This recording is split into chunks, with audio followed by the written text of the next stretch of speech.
Hello and welcome everyone. Sorry, no Godot today. I'm tired and exhausted. It's been a long day and basically I just want to sit down, relax a bit. Tomorrow is season one.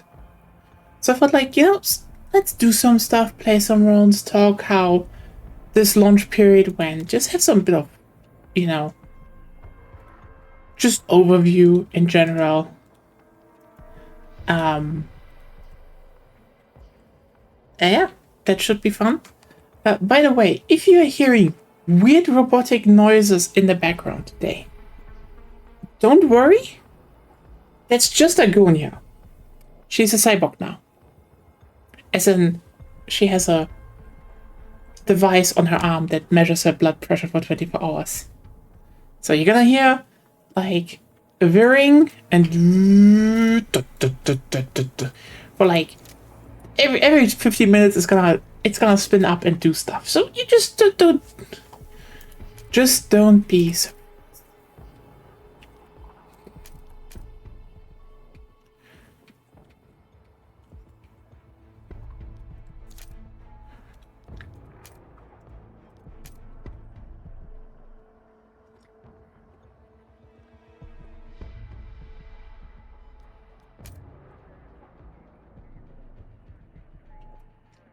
One thing we can definitely look at today, and obviously like, God, the challenges at launch will have fucked. And it's good that they're reworking it tomorrow, but what can I say here really? Like, listen, a bunch of them are annoying, but like I wish honestly to a degree I would like to know what I have to do 300 times with assault rifles to get the cord. I have done it 78 times, so yay. Maybe we keep doing that today. Who knows? But still. Some are just annoying. Yeah, some actually. Oh, engineer? Very easily done. Oh. It's gonna be annoying. Annoying. Support. Sometimes you have good rounds and it works, sometimes it's just ugh. And then you have some stuff is like doable, and you just look at some things and you're just like, this is stupid. It's severely stupid, and yeah. Oh yeah, go in a round of playing Conquest. Yeah, 10,000 is doable, but huh.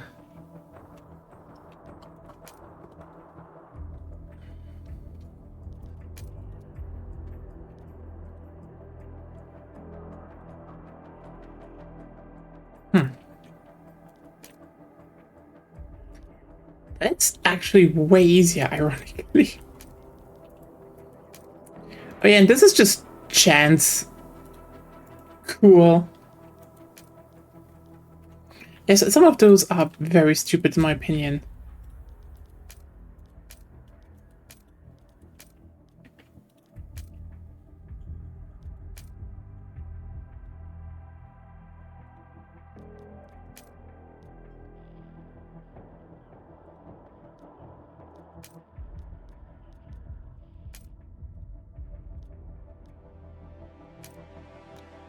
Anyway, we have some new stuff, so I guess go into a round of breakthrough.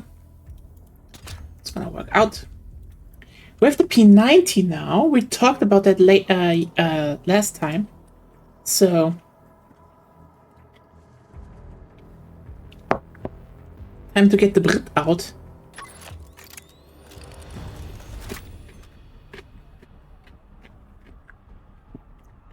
P90 is one of those few guns and making sure that Agonia even likes, so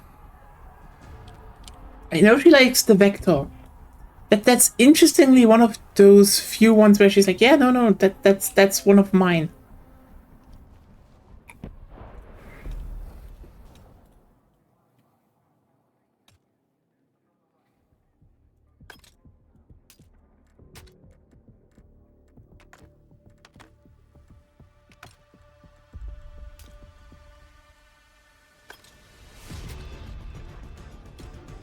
Oh, yeah, right. We have the, well, AK-4, so...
There you go.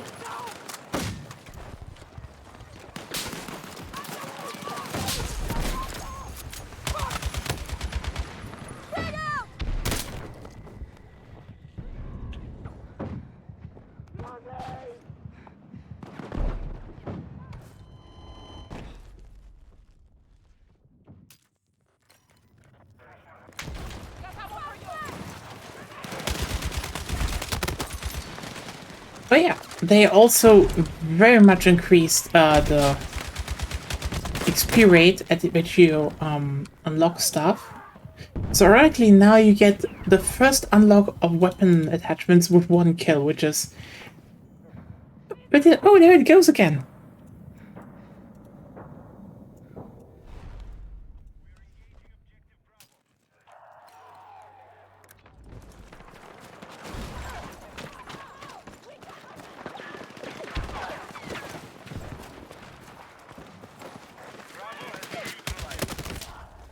Actually, I lied. This isn't actually measuring her blood pressure. It's just like, you know, she's actually an old automaton, and her spring has to be reloaded every time. So I just automated that now. It's just a bit noisy.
Right.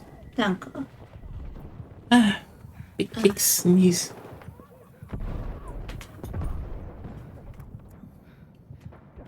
How's the tea going?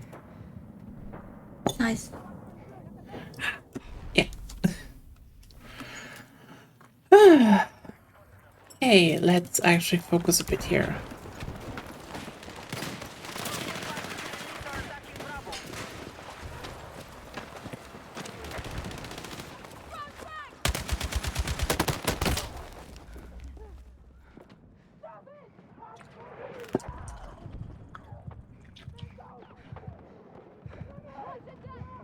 Oh, I totally forgot to get the honey. Hey.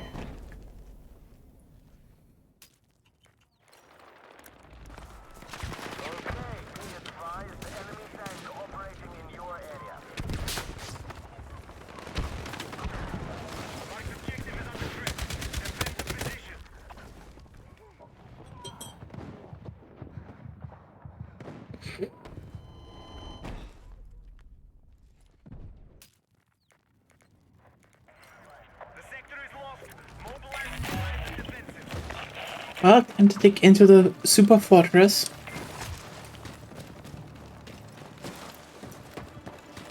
Because, I've only experienced that once this sector was lost, so... Or at least, you know, we won. So that's something.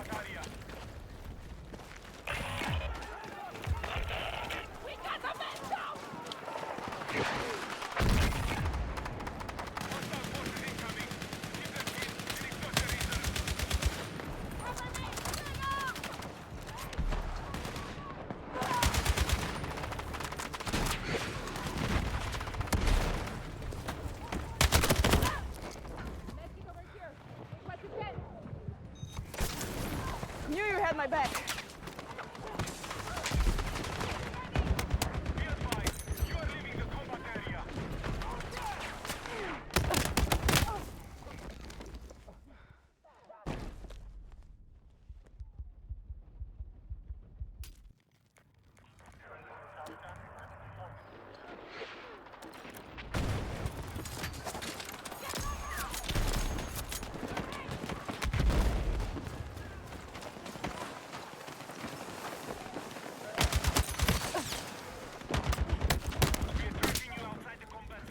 I am not good with this rifle at all.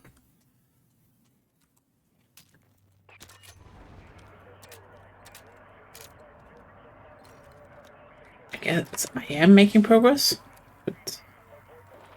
Huh? What? You seem a bit... I don't know. Confused. I just stopped playing and remember how I said that the game should make some meta upgrades cheaper. Yeah. And like the combined glory cost for curse. Yeah. Well, there was just a patch. Ah, so now you can do... For specifically that, yeah. Huh.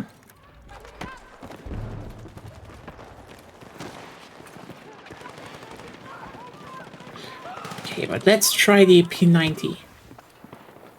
Fresh unlocked, let's... Okay. I hate this guy. Also, oh, yeah, tank also shot. Damn.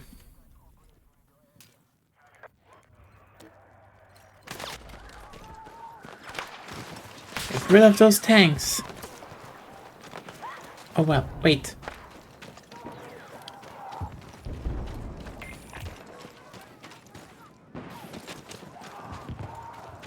Attention!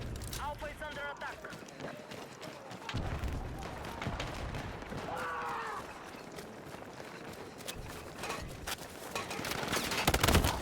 Defensive position is needed on the marked objective.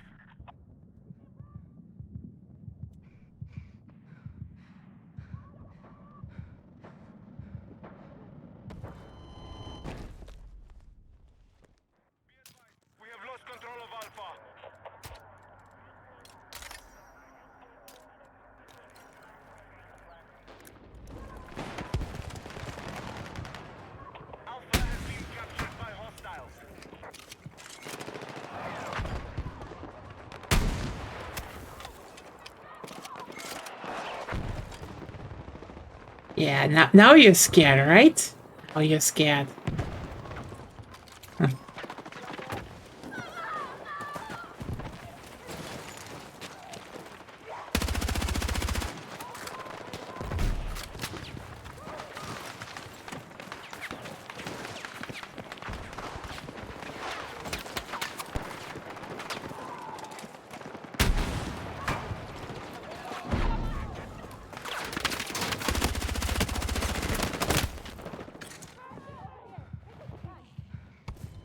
Well, I am definitely not in the best form today, but I mean, that happens when you're tired, I guess.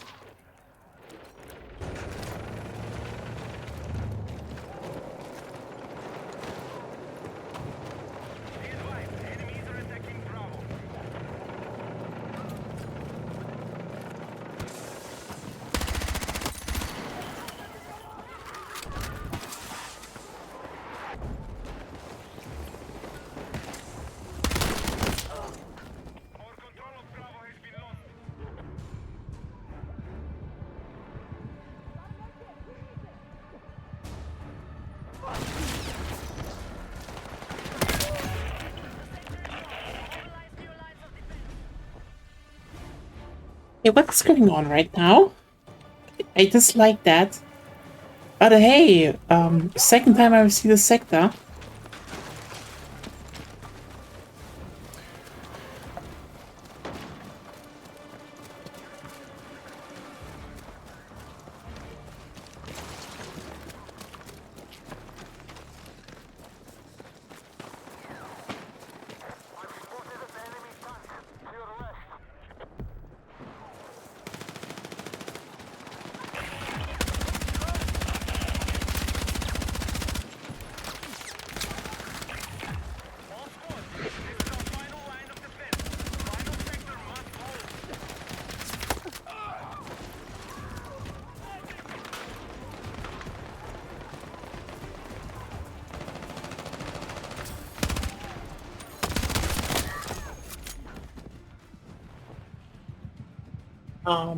Yeah. You know what? One thing I do enjoy about the game right now, I would say,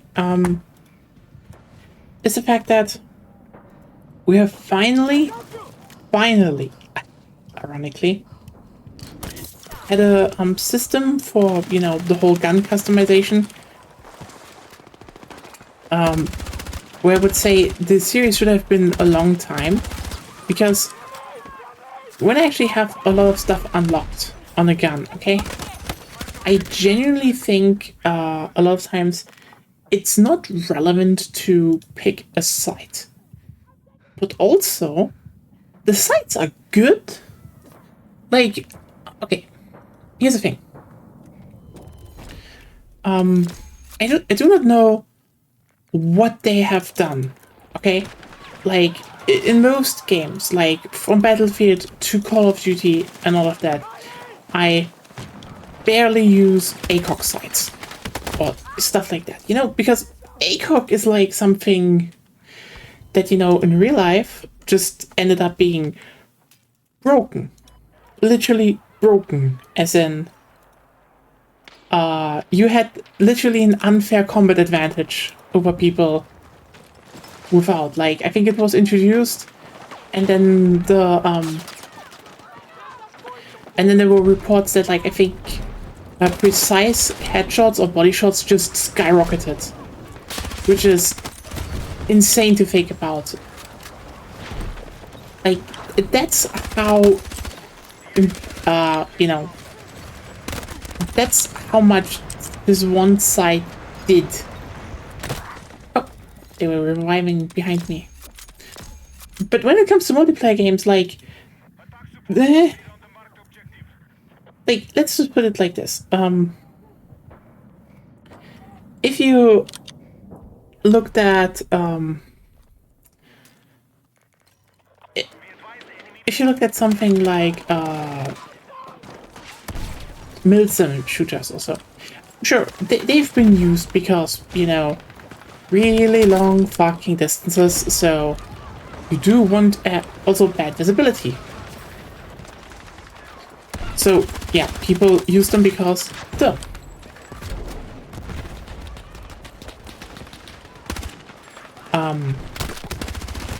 But the moment your game becomes a little bit more arcadey and a little bit less about, a little bit more with movement, you usually don't put it on.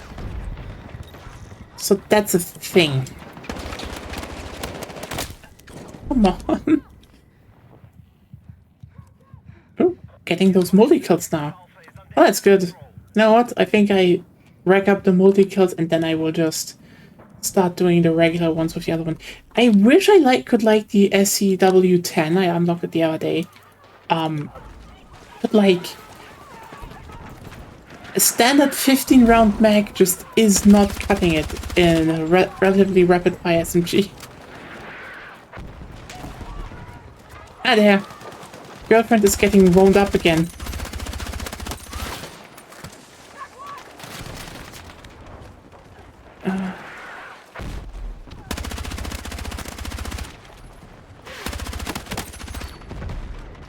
Okay, P90 though, good shit. Very good shit. I like that. Let's give it some upgrades. Yeah, generally I think you have some solid ones, I would say, in terms of sights here. Like, I generally like using the 0.2 sights or 0.15 ones. There's some pretty good ones there. Truth be told, I'm just surprised, but you know, also most have okay-ish iron sights. But like, yeah, there's a lot to choose from, and ironically, I've used the ACOG on some, and it worked. Like, I don't know, every other game, you have this whole thing of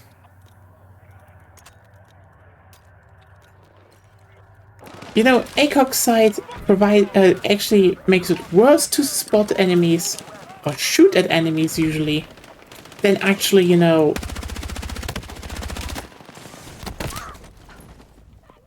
providing you any benefit on range. Which, I mean, yeah, if you played something like Call of Duty, it's usually because most of them, especially nowadays, most of the maps in these games are just not big enough anymore, so why would you use ACOG sights? You know.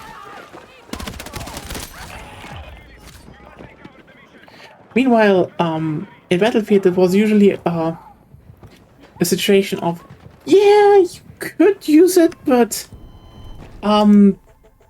it didn't particularly feel great to actually look through the sight and aim while firing because it bounced around a lot of times, and that really was not helpful at all.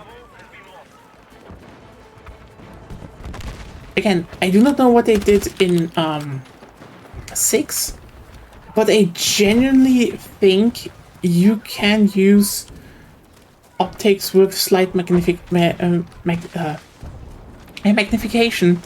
and yeah, up to the ACOG side, which is wow, that's cool.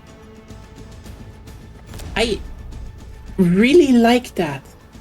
And that's generally probably one of the best aspects the game has, but also here's the big irony on top of that.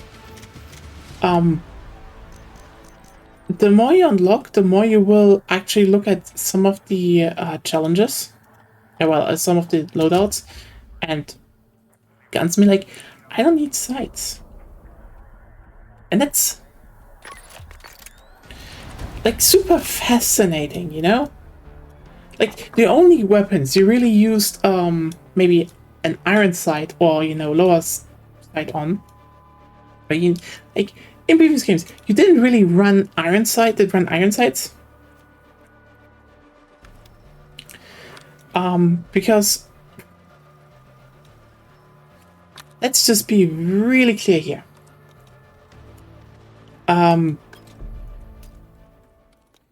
It just didn't work out. Like, I mean there's in the most realistic sense, like, all the attachments you could put on didn't count for it. Like, optics always had their own slot, so running iron sights had no benefits. like, the moment you ran quote-unquote iron sights was when you ran something that had, let's just be real here, something built in, like the prototype weapon in 2042, etc. There was no downside for using, not using a sight. And that always sucked. Like,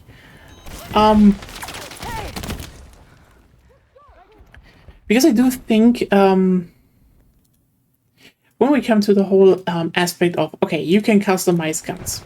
Okay, isn't a lot of games nowadays, and I think it's a neat idea, but it needs some form of, well, what do I balance in and what do I balance out? Because a sight can be pretty strong. And I do think certain games have done this pretty good. Like, I would say generally old Call of Duty games, or, you know, especially stuff like Black Ops 2 really did it well, because then it was just really fucking good. But the main point I would say is that, well, the idea is basically, hey, gun good, iron sights suck. Do you want to have something?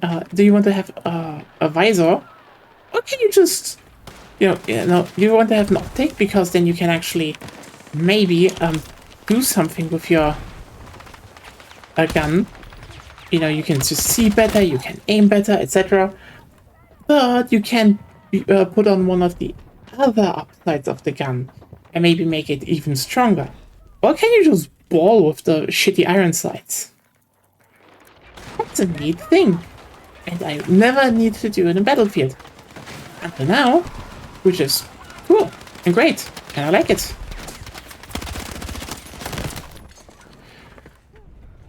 Like, yay. Give me more of that. Like, I genuinely looked at some of the guns and were like, yeah, no, I can do this with iron sights now. Like, especially with SMGs, I looked at them and were like, no, I want the benefits of all the other attachments.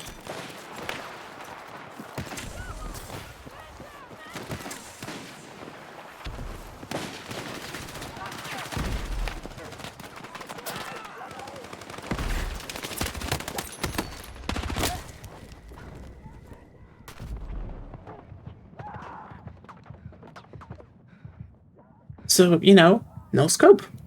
Saves points. It's interesting that it still gives like 5 points, that you still need 5 points to have iron sights, but I guess.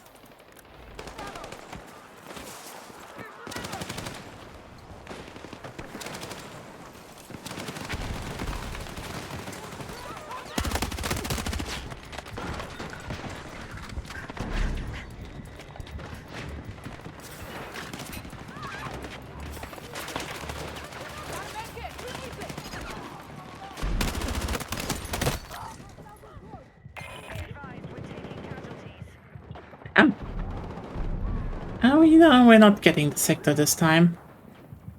They should all be a little bit more aggressive. Come on. Revive and be on the point.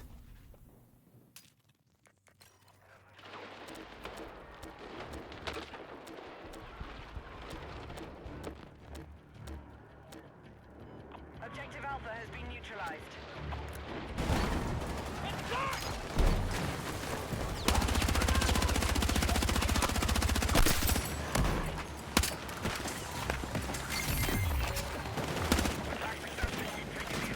Nice. First time I see this, though.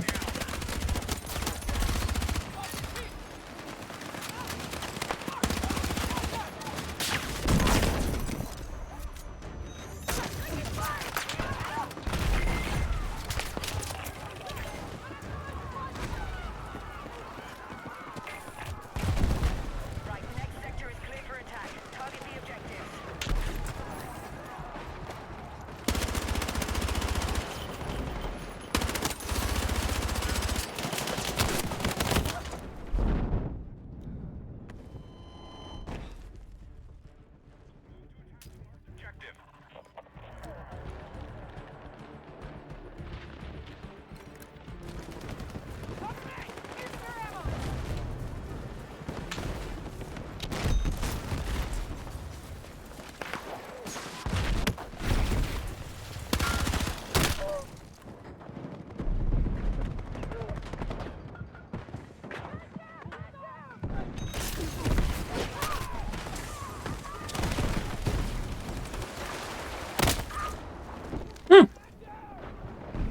Same shotgun person. Didn't see him. Okay,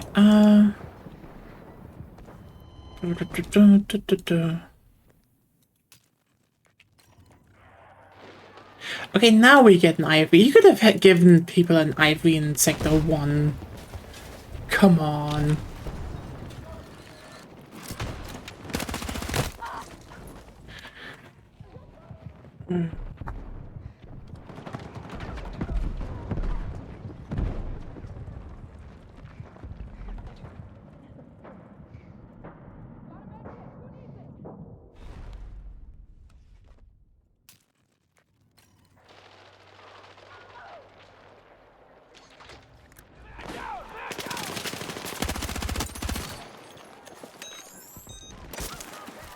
Let's go!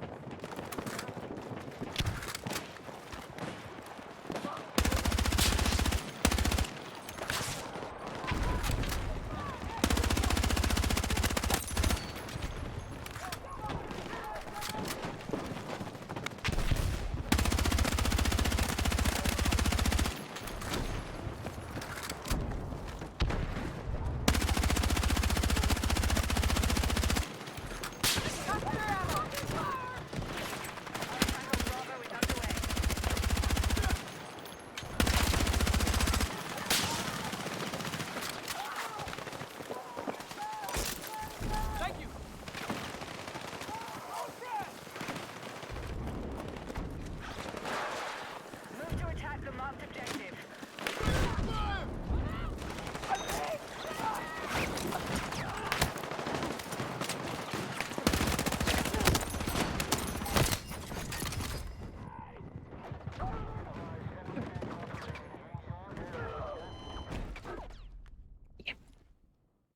Honestly, it's kind of ironic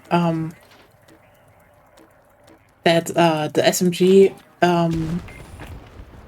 assignment is easier to do if you play another one than the intended one. Because basically the idea is more often, oh hey, you do stuff and you unlock a new SMG, and you need to play a bit with that SMG or well another one usually. Similar on carbines, assault rifle, etc. to unlock the next one. I'm fine with that. I don't dislike the idea behind that. It's just so ironic because like I really have to ask, when were those assignments actually like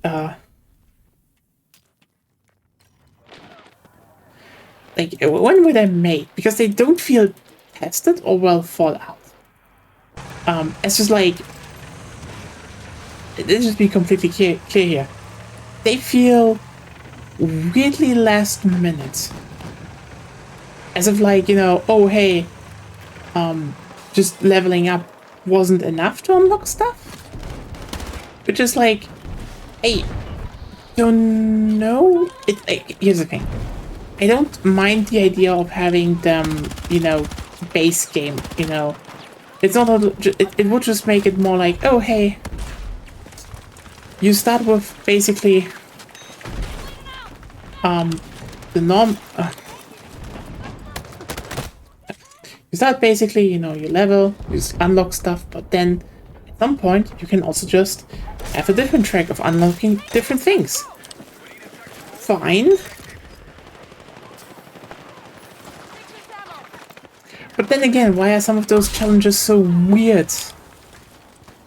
As said, I do think that some of them are really bad, and like I think some are even proven to be kind of mathematically impossible.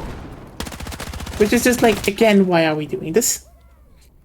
It just also comes down to stuff like this, because again, you want to have assignments like, oh, that seem sensible together, Like not just saying, oh,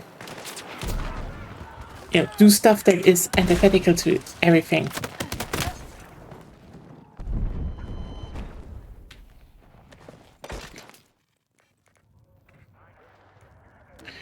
So basically, yeah, you go and are like, oh hey, you need to do 300 kills with the new SMG, Or the early one. Okay. Fine. Good. But then also saying 20 multi-kills, which is like, it's not impossible to do. As you can see, I'm currently doing them. I'm already at 7 out of 20. But there is a fucking irony that I can do this way easier with guns like the P90 or probably the MP5 than, well, the intended ones. Like, eh. What is the point here?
Okay.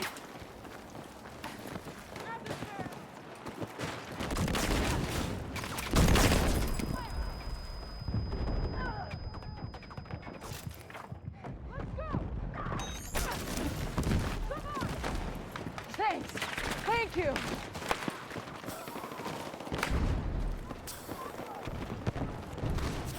Our forces are running low. Don't be easy targets.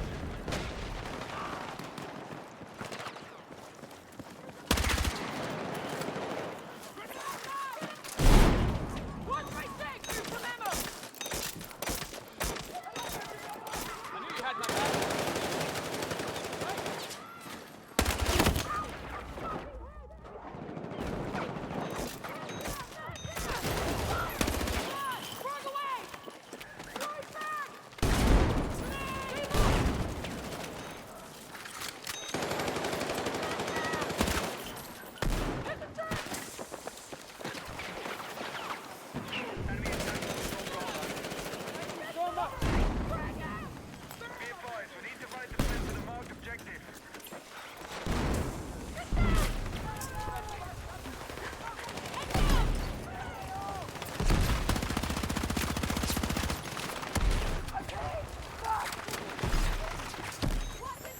Advised,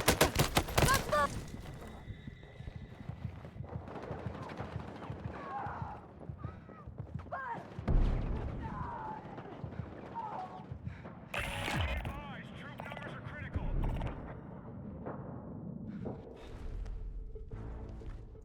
Yeah, another thing I find very hilarious actually in terms of the assignments, which definitely is not biting them in the ass right now, which is, yeah, okay, here's the thing. I do think they misdesigned a few things, and, listen.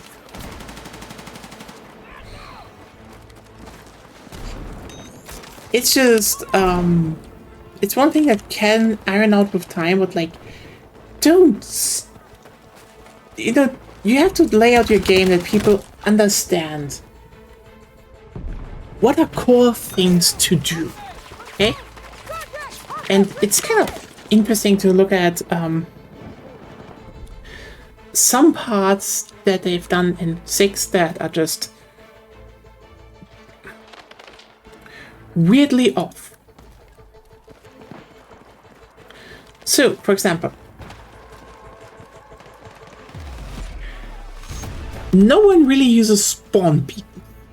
I mean, I've seen them. I use them. But it is actually, ironically, rare to see them. Which is weird if you think about the fact that, depending on the title, a lot of times the spawn beacon was just used a lot because duh. Then again, for a lot of people on the hill to camp, but you know, people had it. Now,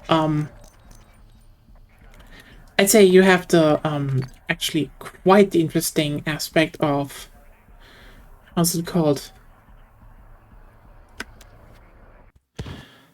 You know, in 2042, I think again they actually nailed a lot of stuff in 2042 with the class system. Yeah, I know. Surprise. But it's like, how should I put it?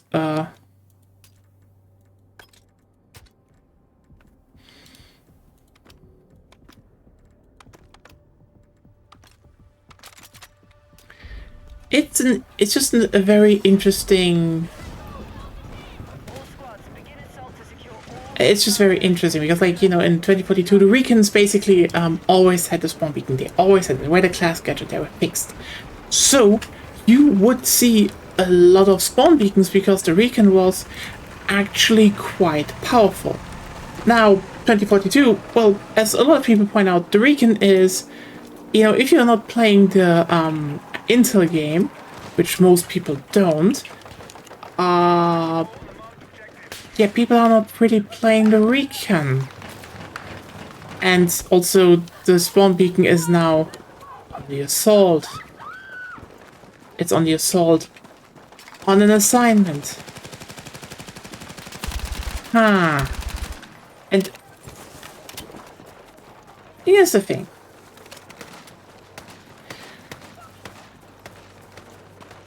I do think the assault has been a bit of a misdesign. Let's just put it very nicely. Like, he's not, like, the assaults are not doing things currently, okay? Like,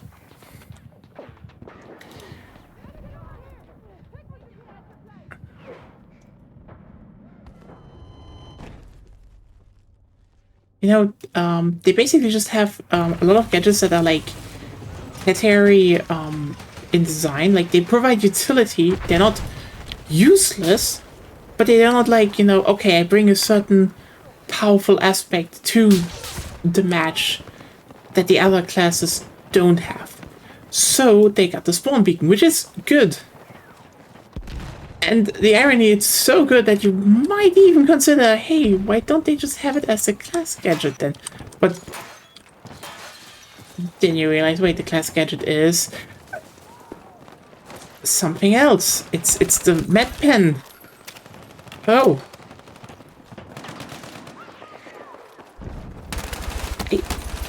I still don't know why they changed some stuff from 2042. Why? Because, like, a bunch of stuff worked. You know? Healing on the assault with the med pen was fine.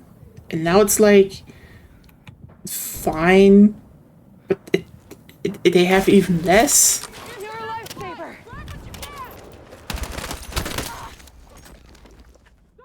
Let me put it like this.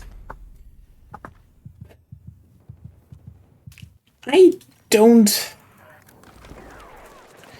A lot of this stuff still works because, like, I mean, it's Battlefield. In the end, it's a shooter, and as long as you have the core components somewhere in the game, it works. The question is just how tightly will it work, and I don't think 6 is working this as tightly as they want to right now.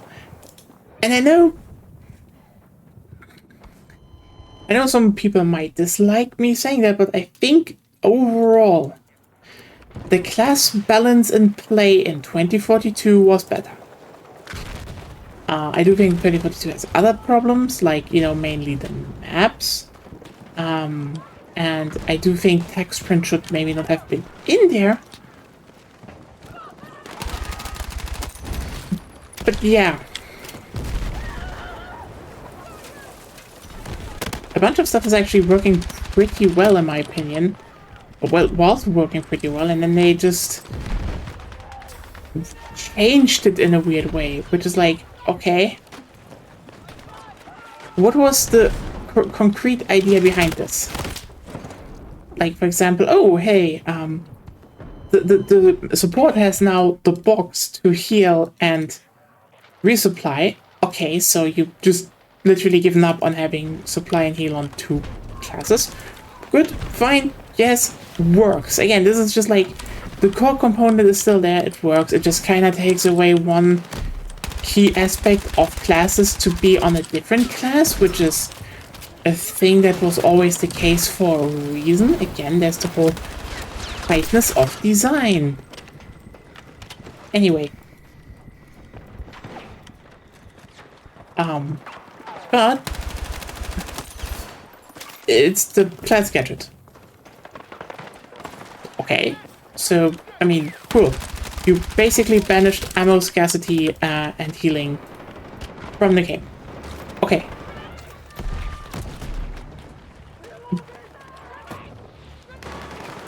But then you just run into other weird shit, like, oh, people can just unlock an ammo healing pouch combo now, which is like, okay, so you combine that as well, but why can I have that? And it's like, is it replacing my class gadget? No. It's just like an extra thing on top that's really strong. Why?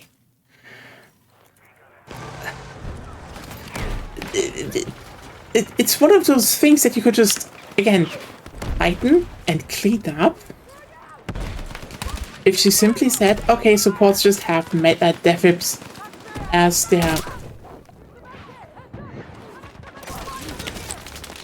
their main thing now. Which is, okay, yeah, you could do that. You could,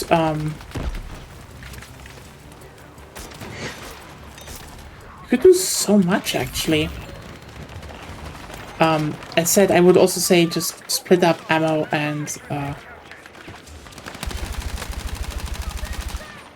ammo and healing again. Just have one class have the spawn beacon. Just make stuff more impactful again. Like, I do think the, for example, the Adrenaline Pen right now is a solid thing, but shouldn't be the class gadget. Could just literally be a tertiary thing again. It's just, again, weird design decisions. Like, also, every breakthrough layout is just, oh yeah, we have 3 sectors. You could you could have 4. Like, 4 is possible on this map.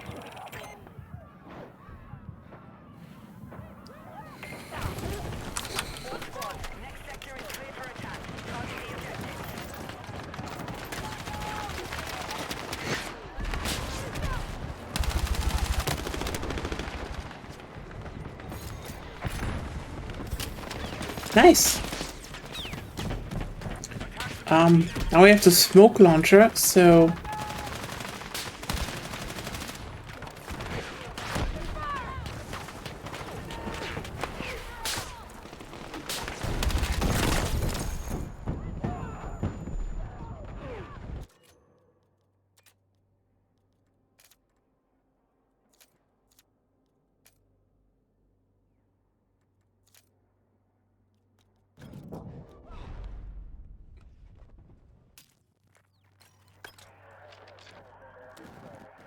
let's do something about those tanks.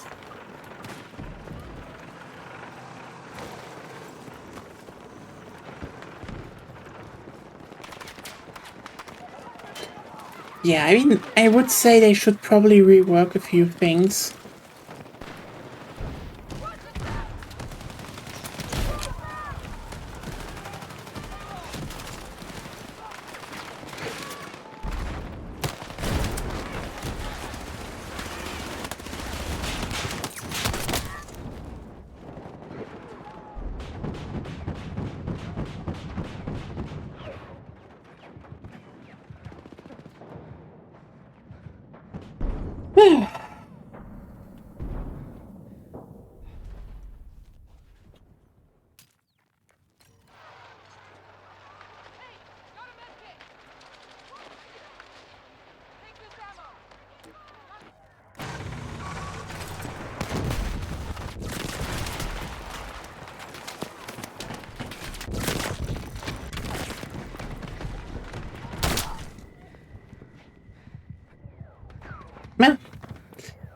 I love how you can actually now count the time by the wind up of Agonia. How is it? I don't know.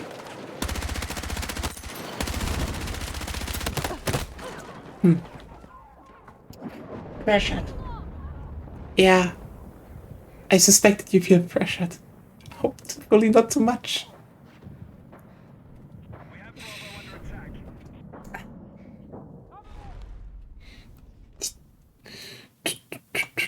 Okay, yeah, that was one of the reasons we were like up early today, because we had to go to the doctor and they were like, hey, here's your box, and now we start recording, and tomorrow you need to bring it back. And just to translate that, I need to bring it back. I can go with you if you want. You know, I do want to do a little bit of shopping afterwards, so don't need to. But technically, ideally, the box should record when I, We're supposed to turn up at 9. yeah, still. It's supposed to, Record when you have a, one of the problems. yeah, circulatory problem. So ideally, before 9, I get some exercise with little sleep, Yeah. and then we have a good chance of triggering it. It would be very nice to have, actually. Because otherwise, yeah, some data, but the problem is my problems are not a daily occurrence. Yeah, so, and we still don't know how to trigger them, so Well, you can't really trigger them, but you can increase your chances. yeah, that's why I make you drink this tea. Because it still has some black tea in it. Yeah, but like coffee and especially sleep deprivation. Yeah, so we're going to go on a walk later. This is like high field testing here, everyone. We're doing science. Well, it's not science. Technically, what we're doing here is engineering, but we're running tests. That's not really engineering. It is science. We're figuring stuff out. Are you engineering? You're figuring out how to make a circulatory problem occur. Yeah. So that we can test why it's occurring in the first place.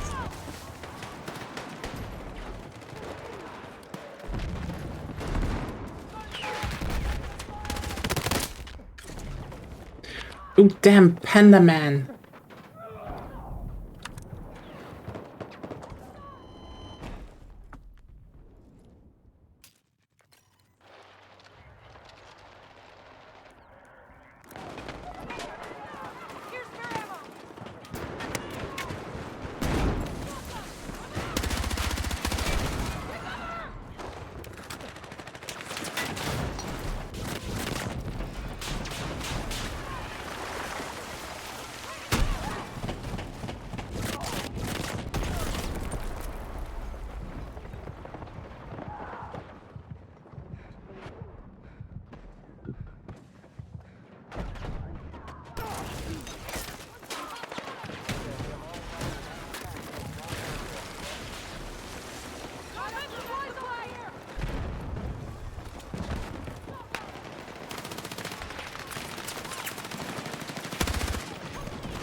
I think I need to do like 1 kill with mines each stream now. I feel obligated.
Come on.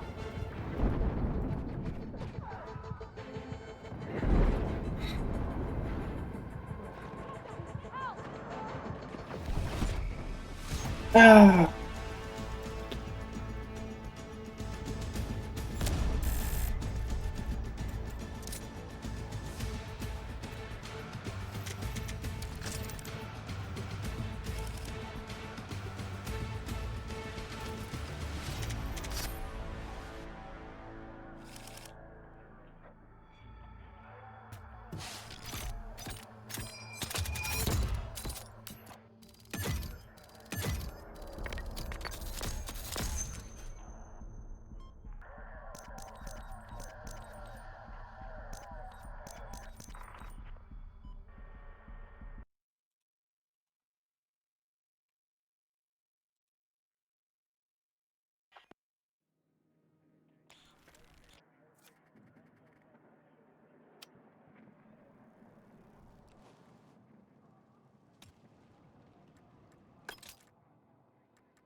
Washing machines.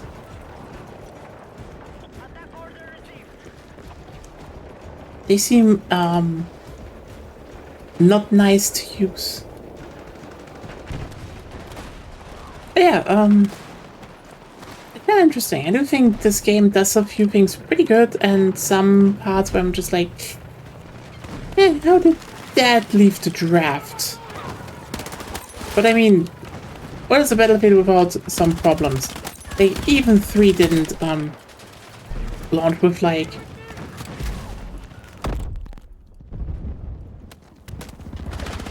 I like to think about it like that, but 3 was definitely not flawless, especially not at launch. Like, the moment it came out, everyone was just like, holy shit, this game is good. I'm like, yeah, it was. Especially for the time, but it had problems. I mean, hell. It then just made it kind of worse with the first big update. When it was good, actually. So... yeah. The enemy are attacking objective Alpha.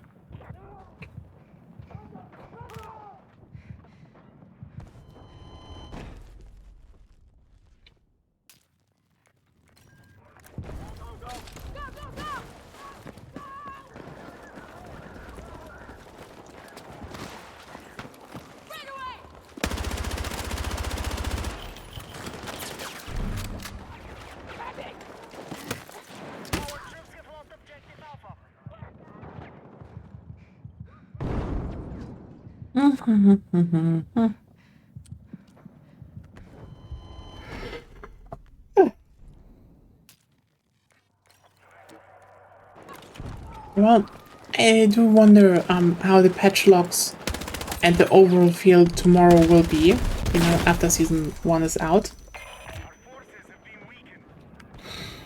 Because, yeah, I just do hope it's gonna be a lot better than what we had before, what we have now, because it just has problems now. I know they are tuning down some of the assignments, which is good. Some are just annoying. Got enemy in sight! Let's go!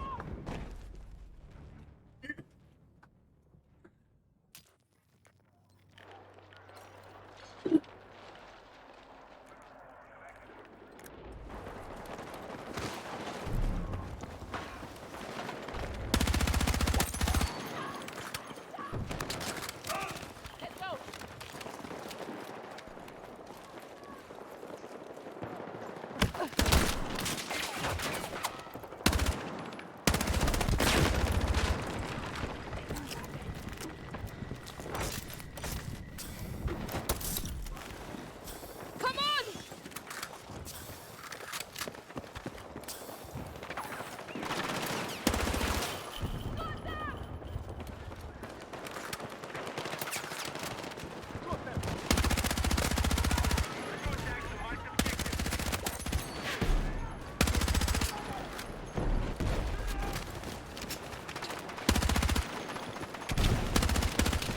Frag out!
Yeah.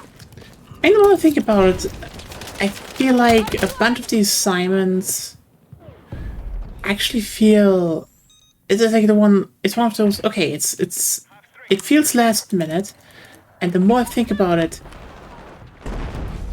it could be that this is like stuff they changed around. Because, you know, at least some stuff they changed around. It couldn't, like, fit into the leveling of the classes anymore. So they did this because,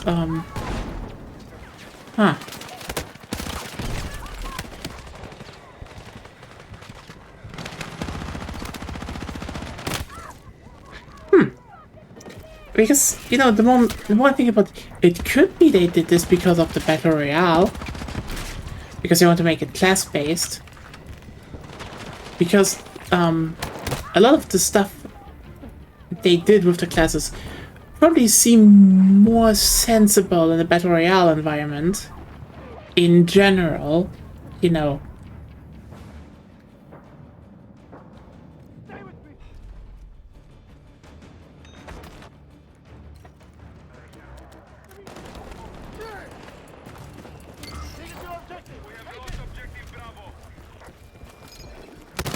Like, again, this is just, you know, chalked up to as conspiracy theory, but the more I think about it, I'm like, this could actually be the case.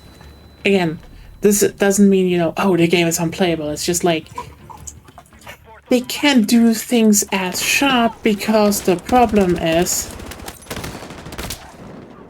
if you would switch it around and make it more better for the multiplayer, it wouldn't work as well in this Battle Royale. So, it could actually just be the case now that I think about it. Because, like, here's the thing. Let's just be real here. The Assault doesn't make that much sense, no matter how they describe him, in the multiplayer setting. Period. Again, there's a reason the Assault always had something vital. Because, yes, it's the one with the assault rifles. Yes, it's usually, it usually has the most firepower and grenade launchers, etc. But, crucially, since 2142, actually, it either had, the assault either had healing, it had ammunition. Well, not in Bad Company 1, but still, it had healing, or ammunition, or, the rockets.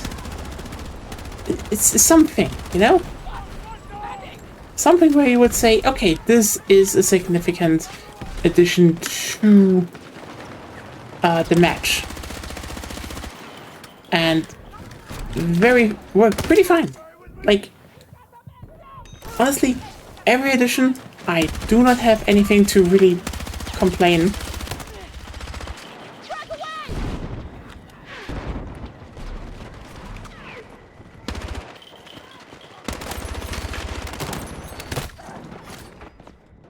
Like, it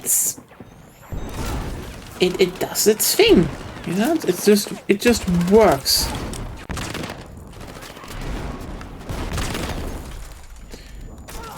But, like, now they want the whole, okay, you're breaching things, since 2042, basically, and let me just be clear here. I'd say in 2042 this worked to a degree better, because the whole specialist, yes, I know, because the specialist system had the whole,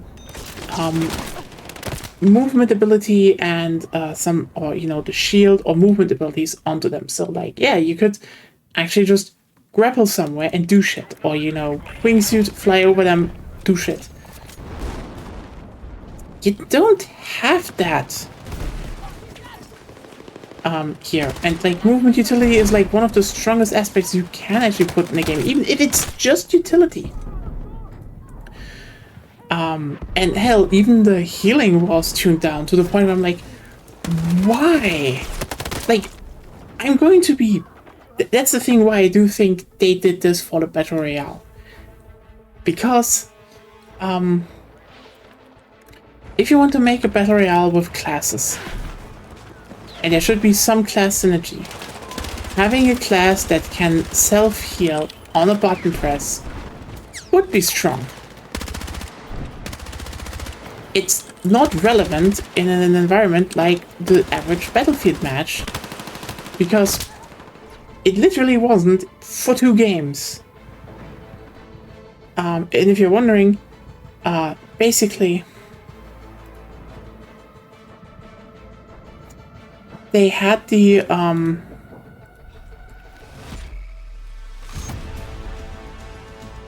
because they had the med pen in Bad Company 1 and in 2042, and it was not a problem. So, okay.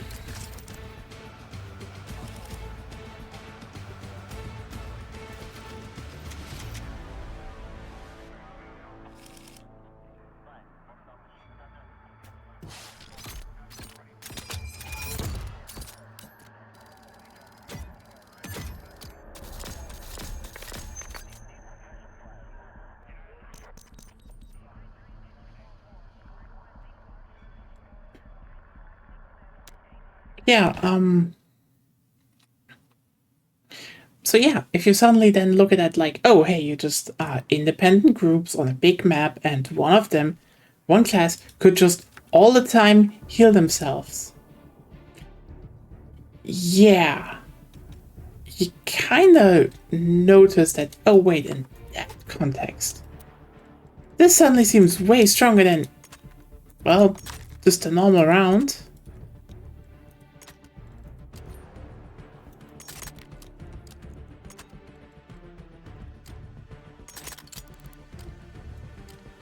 So yeah. my personal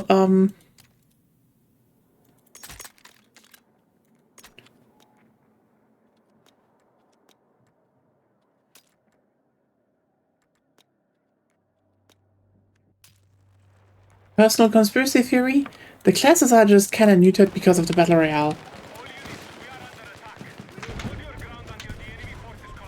Again, this isn't that they don't work, as I wouldn't play. Like, I mean, here's the thing. If I didn't like a game, or you know, like playing a game, I wouldn't stream it. Period. Even if it was like one of the biggest games out there and you can make like, if you play relatively well or do something specific in there, you could actually garner a big audience because like, again, if I wanted that, I'd stream League of Legends. And I don't do it. I actually stopped playing League of Legends a few years ago. Which is just more like, yeah, personal things. It's not like I dislike the game. It's just worse now. So...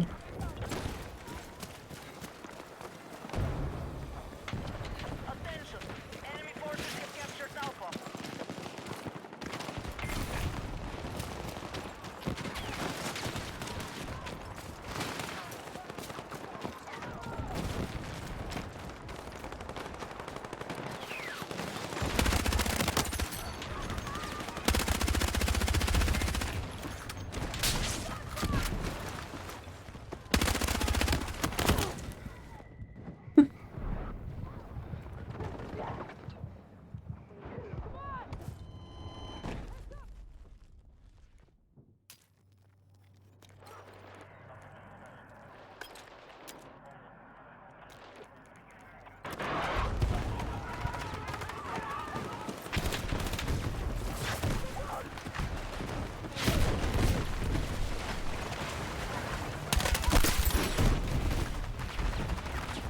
Let's move!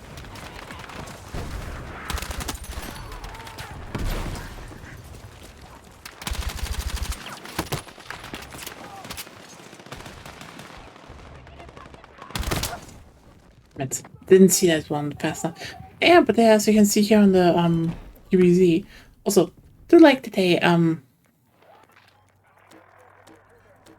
they do have some more unique guns in here, like Chinese assault rifle. I mean, they always had them. I do hope they bring back the original QBZ, not the newer one, not only the newer one. I mean, because the previous one is you know, a neat bullpup, so.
What the fuck was that hand? It's like an electrical zap that was in the palm of my hand. It's like, what?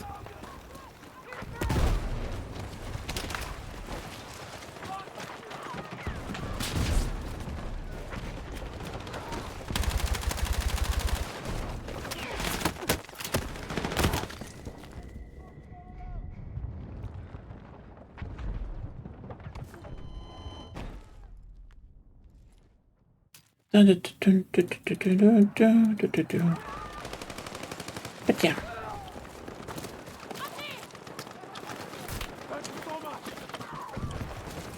Attention, we have lost objective Bravo.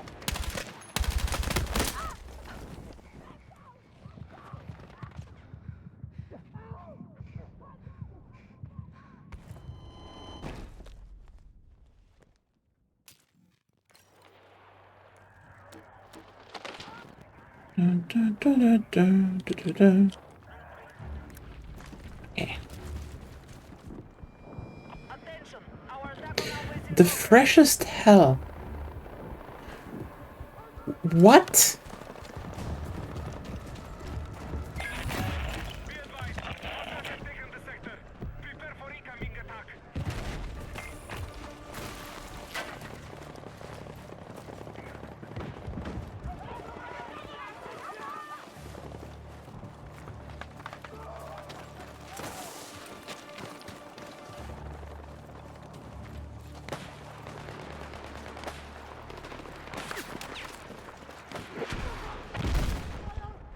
Be advised, you are leaving the combat area.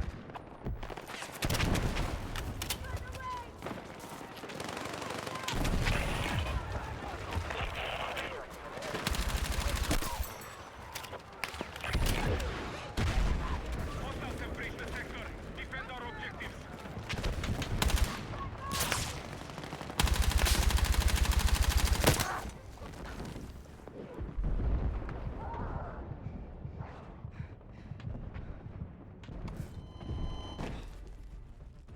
Dun, dun, dun, dun, dun, dun, dun, dun.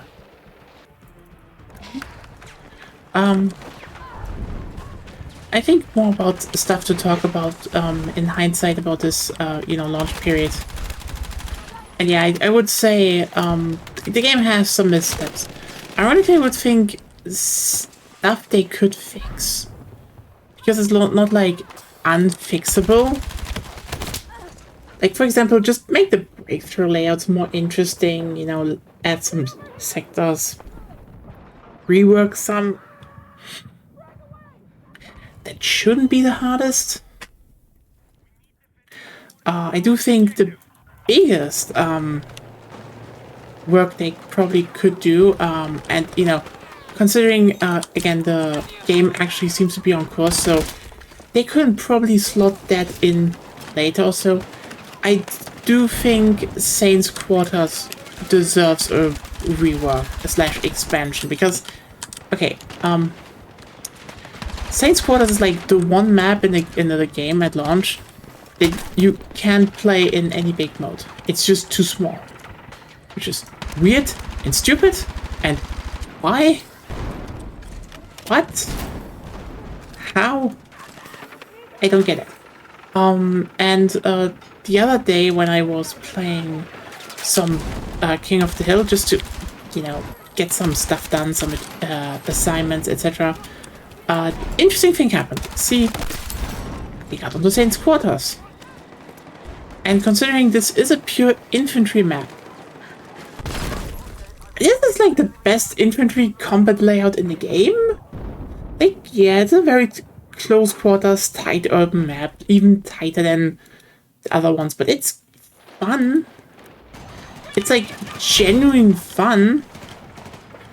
This would be like an easy center sector if you just added stuff on both sides. So, or maybe just put a bit on top, bottom. Hell, even if you'd actually just added something on left and right, you could make this not only a rush, a Russian breakthrough map again. You could also just make it like a 3-flag conquest layout or 4-flag. Could work. Like, it would definitely be, the close quarters meat grinder map, but hey, it would be better than Metro. I'm just surprised it isn't that already. Like, it's one of those maps that you could very easily just stretch out a bit and then just have more map. Like, what? Weird.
It's just there's one person on my team is on my squad is called August von Stroheim.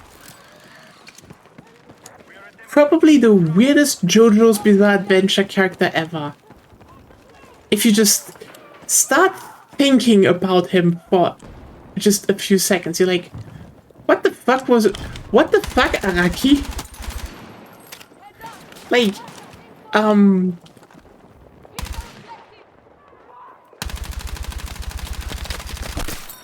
so for everyone who doesn't know what I mean with what the fuck, Araki.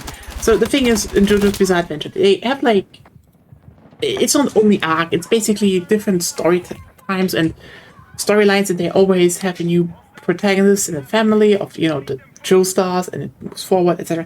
And then the second one plays in like the early 1920s/30s. I think 1930s is that. So Stroheim. His name was Stroheim, right? It was August von Stroheim. Can you maybe Google him?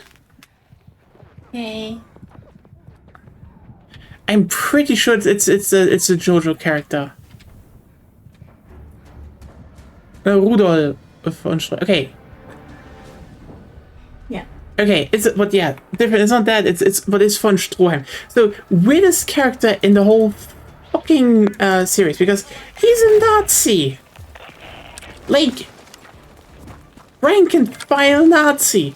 And in the beginning, it's like, oh, he has this, I think, secret research facility in Mexico.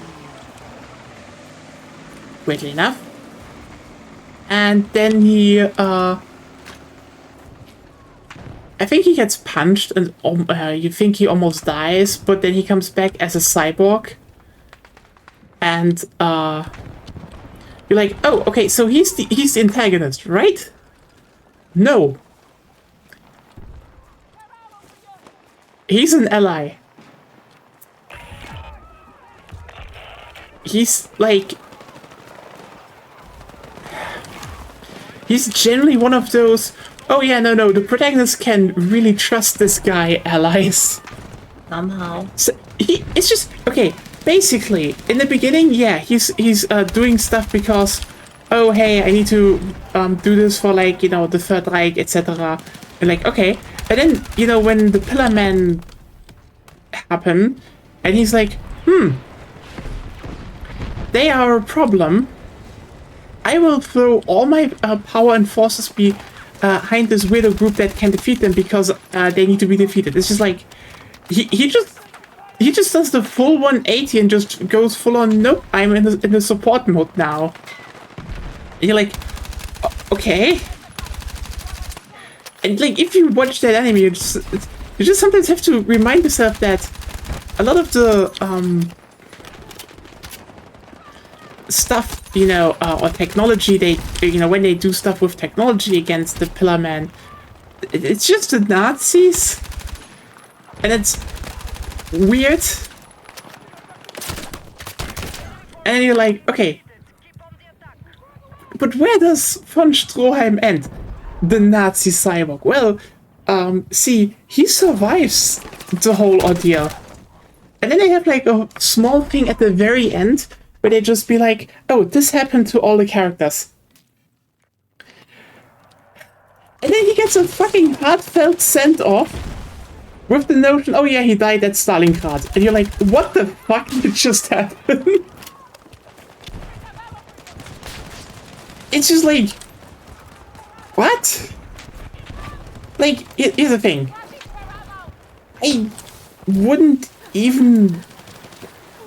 He's only one of those characters that, you know, if he survived and did the whole, you know, I'm not a Nazi anymore arc, probably people would have been fine with that. Despite everything. It's just weird that he's like, with a wink and smile, just walks into his death, especially in the anime, and you're like, what did just happen? Wait, are we like, oh yeah, he died at Stalingrad. Okay. That's a weird way to just say that. I guess it's called Bizarre Adventure for a reason. Only then to go into an arc that was just, at least in the anime adaptation, very fucking dull.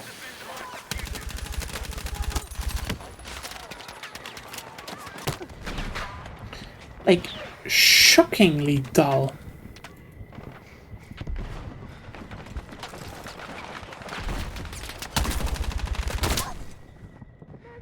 Like, I know there are people who are like, oh no, Stardust Crusaders is great, but like, just rewatch the beginning of Stardust Crusaders and the first 2 episodes of season 2, and come back and tell me to my face that this wasn't just a drag and very badly just presented and animated and just everything. Tell me that again. Because we said this many times before.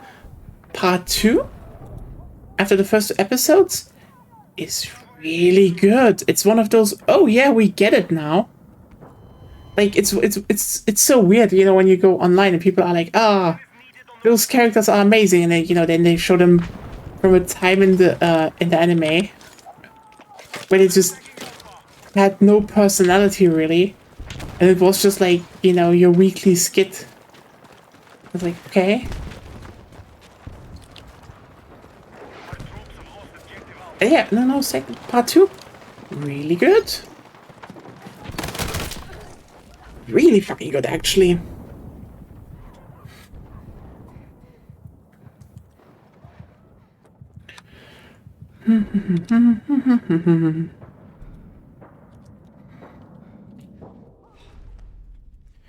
But yeah, I think just some stuff crap, because like tomorrow, new guns out. So there's gonna be a new carbine actually. The Scar carbine, which is just ironically gonna prove my point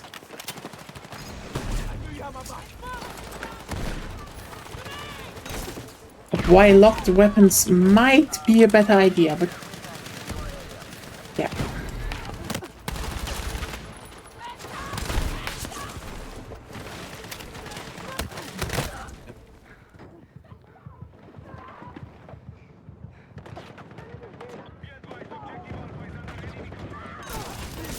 I knew you had my back.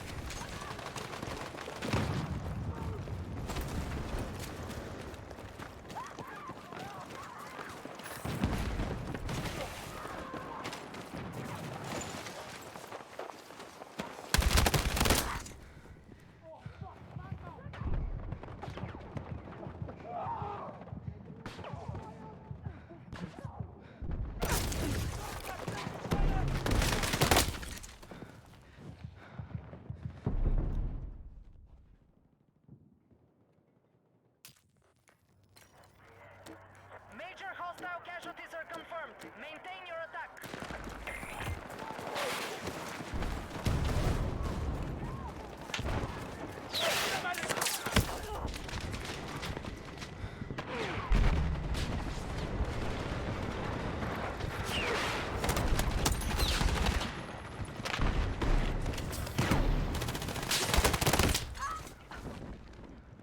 One more, and then we can actually just switch around a bit and look into stuff.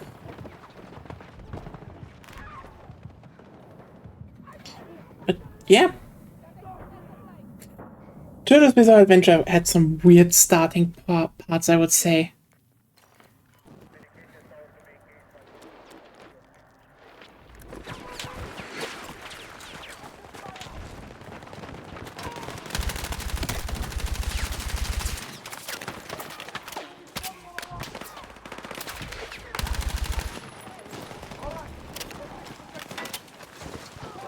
But then again, Battle Tendency did give us the absolutely great reaction picture of I didn't expect the Third Reich to show up, which undefeated. You can use it a lot. You can use it a lot, I would say. Especially sadly nowadays. Uh...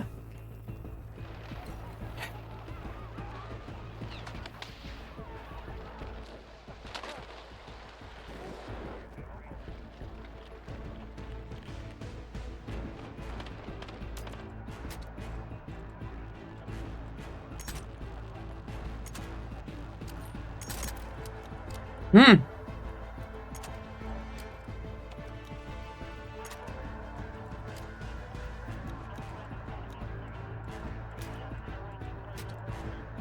Oh yeah, we have you now. Oop.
We need to advance by sector and secure the AO. Enemy positions are ready to engage. Let's move.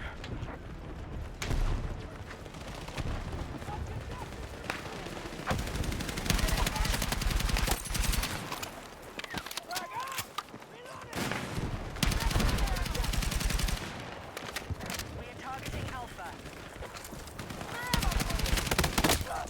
Weird that we're always switching like between similar maps, so maybe I should. You know what?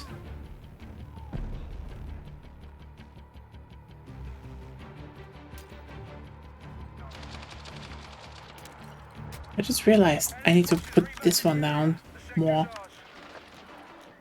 Oh wait, that went fast.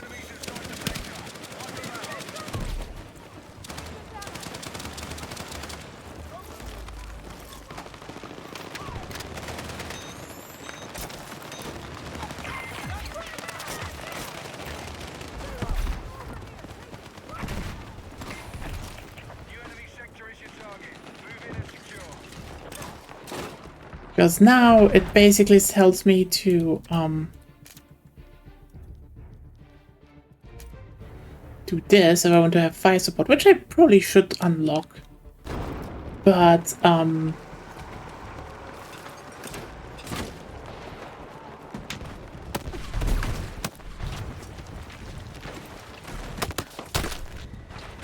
Let's go!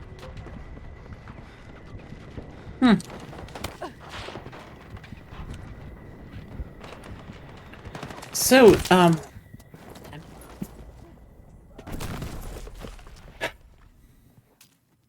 I think this is the M417, so like a little bit higher caliber than the M416.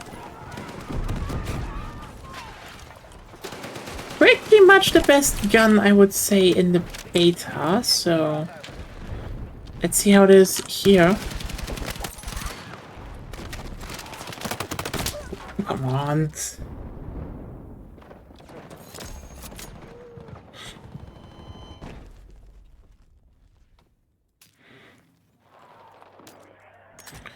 Da, da, da, da, da, da, da, da.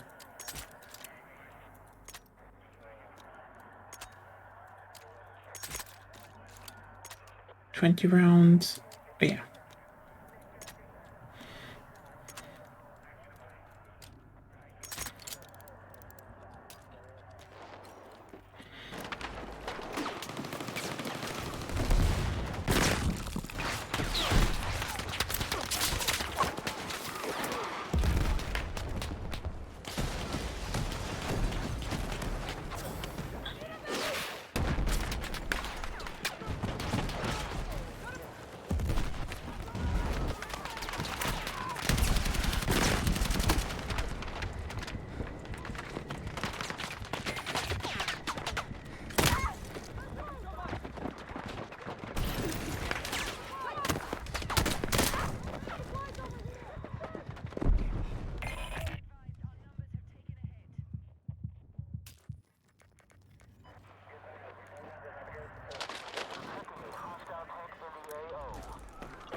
Yo. Okay, where's the other one? Oh, there. Thank you so much. Come on!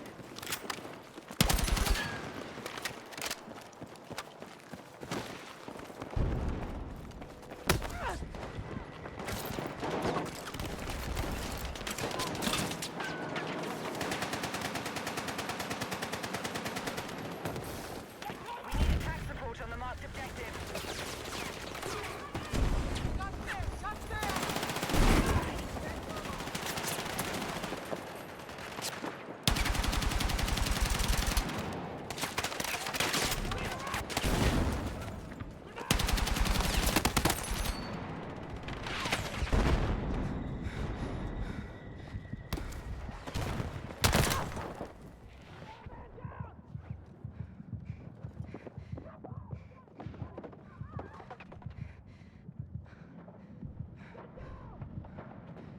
But yeah, I do think actually the more I go over some of these things, I do think these classes are designed for the Battle Royale.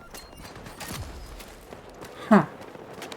I mean, listen, I've already chatted with a friend about this today, and we're like, it would be very funny actually if the Battle Royale also just nosedives and dies, because I mean, hey, afterwards they could 100% maybe rework this stuff? You know? Ideas. Because I do think a bunch of this as assignments are actually just switching around a few things that are probably better in the probably just do the multiplayer a bit better, because else you do sit in front of the assault and would be like, what are you doing here actually?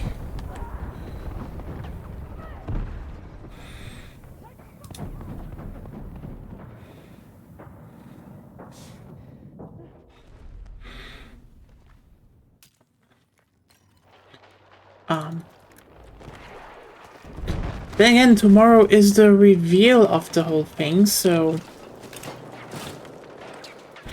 I don't know.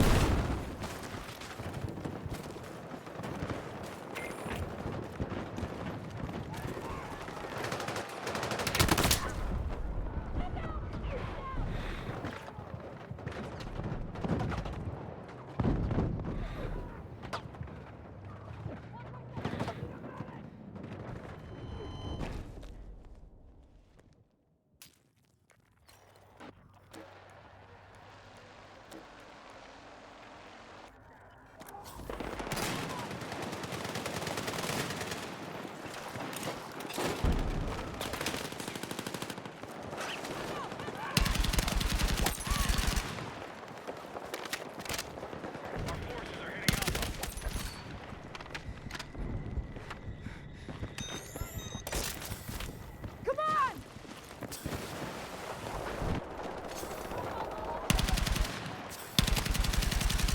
We're attacking objective Alpha.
Well.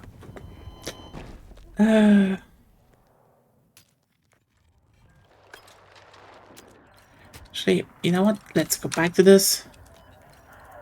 We have some vehicles to kill here anyway, so... Or one to support.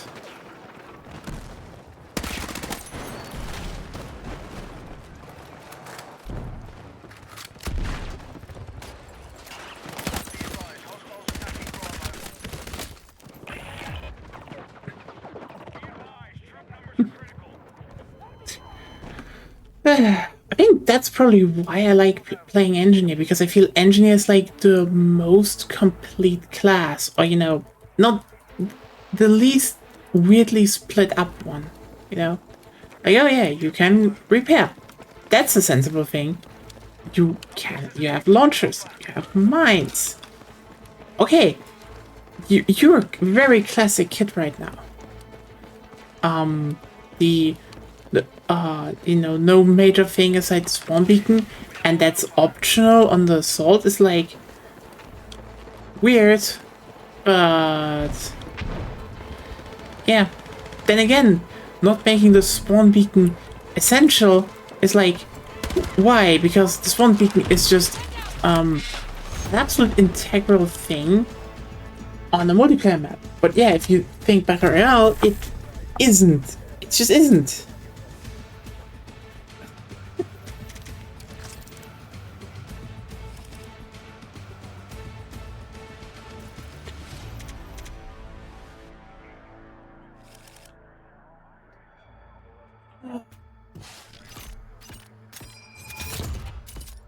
Oh, okay.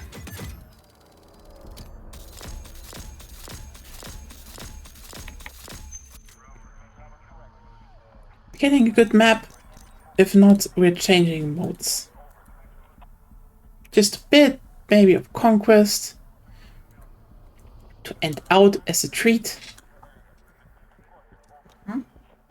Want to end out? Okay. Oh, hey, it's New Sobek City. You know what? Let's stay in here. Not that I keep being on this. Yeah, I had like the same 3 maps over and over right now. So it was more like maybe change up. But now we are New Sobek City, so yeah. I don't really hate this map, but I like it. It's not bad. I think the big problem it has with, you know, Breakthrough right now is just the fact that people glitch onto the fucking roofs where they not belong in Breakthrough. Because the thing is, on Conquest, you can go onto those roofs. But on Conquest, you have helicopters, so bye. And I think that's probably one of those things that people dislike, because it's... I do think when it comes to map design, you need to keep a clear difference between people... there's a big difference between people that have good, you know, 3-dimensional spatial awareness and those that don't. And like a lot of old maps were, you know, basically designed around, or also designed by weirdos that made a lot of weird spatial shit, because that's just a thing, you know. Like, you could look into intricate designs and it's like, yeah, there's a rough, you know, technically you look at an old map and you have like technically 3 lanes or some center overview points, but then you have usually some side areas. The 3 lanes have basically their sub lanes in areas, and the overview views have varying heights. They're usually multiple at once. It's all a bit messy, but it works. It's just like, again, you need to stay aware of a bunch of stuff at once. Meanwhile, a lot of more quote-unquote modern design is in the sense of, oh, hey, let's have like actually 3 lanes, period. Let's have like 1 overview point in the center, so you know, and then not really at varying heights. So it usually is a very flat map. Again, I do want to emphasize here, this doesn't make a map inherently bad. It doesn't make maps boring though. And like I would to a degree say, by the way, that Battlefield 6 has probably the most uninspired launch lineup in the series. However, and this is a big however though, again, this does not only not mean I think they're bad. When I say most uninspired ones in the series, I'm like, I've seen this before, and there's nothing spicy about it. Like, New Subic City is one of those maps I have seen the elements. As in, oh yeah, you have buildings you can be in and destroy, and on top, and oh hey, and breakthrough you can't. That's all not new. You know, that's like, yeah. I've seen this on stuff like Shanghai, Siege of Shanghai, etc. I've seen it before. I would definitely say, though, it is in a way this time that is like even the most inoffensive one. It's like, yeah, we do this because we want some maps with height differences, but also, we don't want to go full all in because that just kind of disrupts the balance. And fair enough. I mean, that's like genuinely the fairest assessment. I do think they did height better on New Subic City than all of Battlefield 4. Let's just be real here. We're talking Battlefield 4. Like, I mean, when we talk launch line maps, it's like, oh, you have Battlefield 3. I don't think there's any a bad map in the launch lineup. Period. They're all good in their own way. And then you have 4, and Zavod is good. Siege is like, okay, listen. Siege of Shanghai is one of those maps that has really good elements and then just some really bad shit. I don't think Siege of Shanghai is bad. It's just mid, bordering on bad. Like, yeah, I think launch maps, it's like if it's Zavod and Zavod.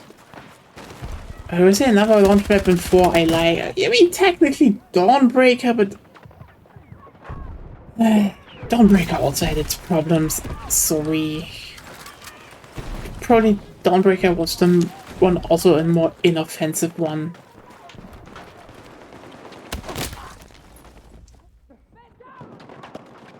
But yeah, now I sit here and being like, yeah, it's... I don't think the Battlefield 6 maps are like bad. They're just... I've seen this before.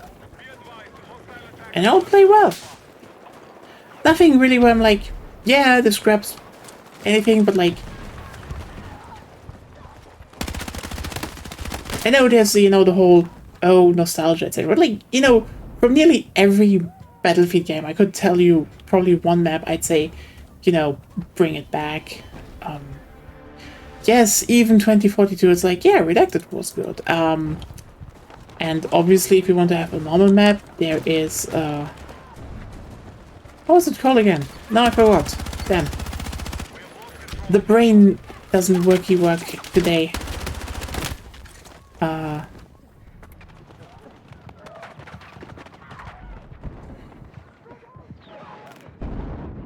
Anyway. So yeah. Cool. You can do stuff with that. Things I like,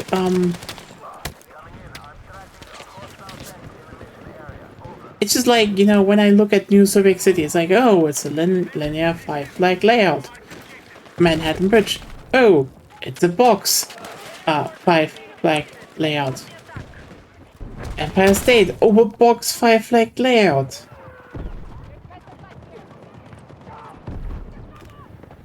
Mirak Valley. Okay, so it's basically 4 flags in a line, 2 very close together in the center and 1 to the side. Oh, okay. Daring today. Oh, It's so many 5-flag layouts in this game. Like, how many are not 5-flag layouts? Like, here's the thing. Mirage Valley could have had more points of interest, okay? Like, they could have done more to spread it out, actually. Like, I mean, here's a good example, okay? Because I would say Mirage Valley is a good map, actually. Like, genuinely. The problem is just the way the layout is made facilitates a certain style of gameplay. And it probably could have benefited from 2 more flags. Just 2 more flags off the side. Because, yeah, the problem there with Conquest is just,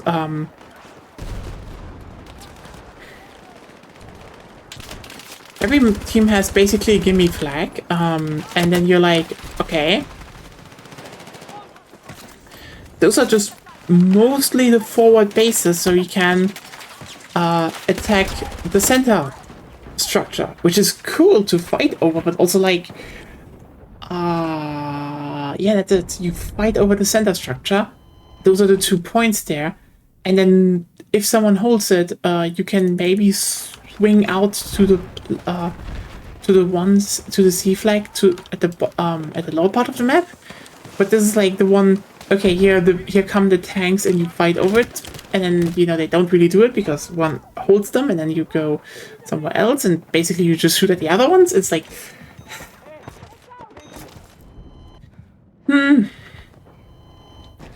just a slightly different layout.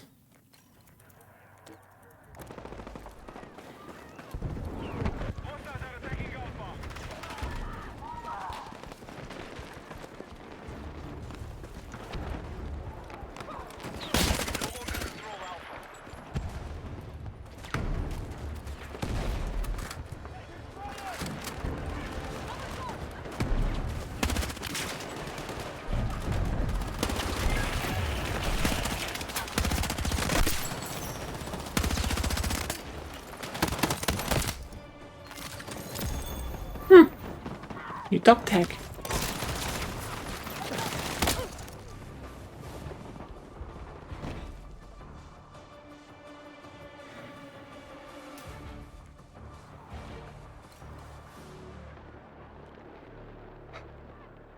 Yeah. And the fact that a breakthrough is just like a lot of 3-flag layouts doesn't help at all. Also just having a lot of boring layouts, and you're like, god damn it. A lot of maps could just benefit, again, 1 or 2 more extra layout sectors for breakthrough on some maps. Again, you could just then use Saints Quarters. It's not even the biggest amount of work, it's just you need to do it. Yeah, actually, is it not the biggest amount of work? I can't tell you that much how the actual editor is. I just know they gave out people a very small, basically a very scaled down editing tool with Godot,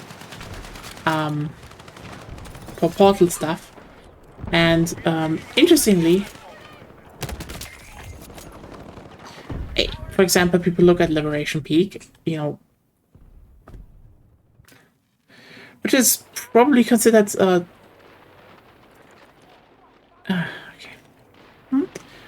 My bot. Liberation Peak, which is kind of considered to be a bit of the worst map in the game, and I would agree, but like, as I talked with another person today, if Liberation Peak is your worst map, you're doing well.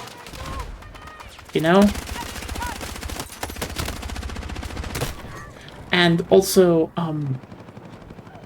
it's just like, the biggest problem that map has to a degree is just, the C flag is kind of open into the NATO point, and some positions are like just, yeah, people will just sit there and snipe, and it's like, okay,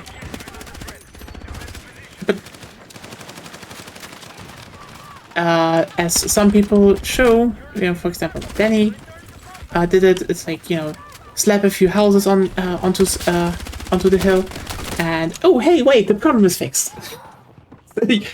Suddenly there are sight lines there. Woo! Like again, some maps can be fixed pretty easily, I would say. Just maybe with a bit more work.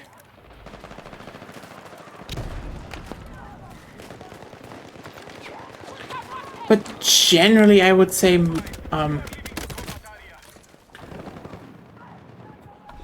this isn't a situation with like 2042 of like, oh, completely redo something. No, like again, the most I would say, maybe do a little bit that Manhattan Bridge's beach landing in Breakthrough, because that just makes more sense.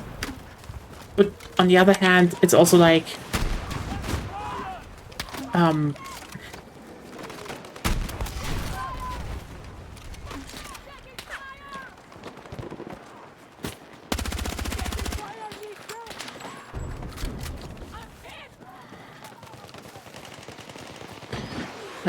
yeah, most stuff you can fairly easily adjust. Fairly easily.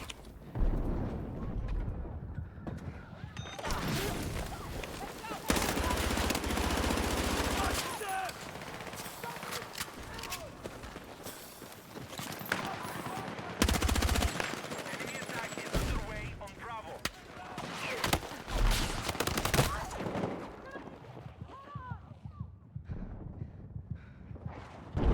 Yeah.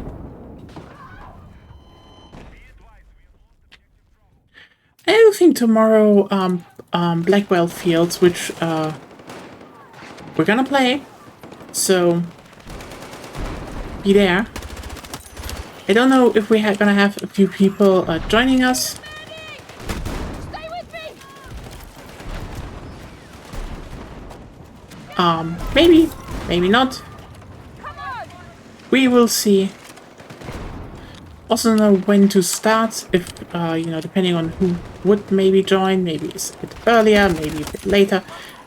I do not know. Nice, another double kill. It's just, yeah.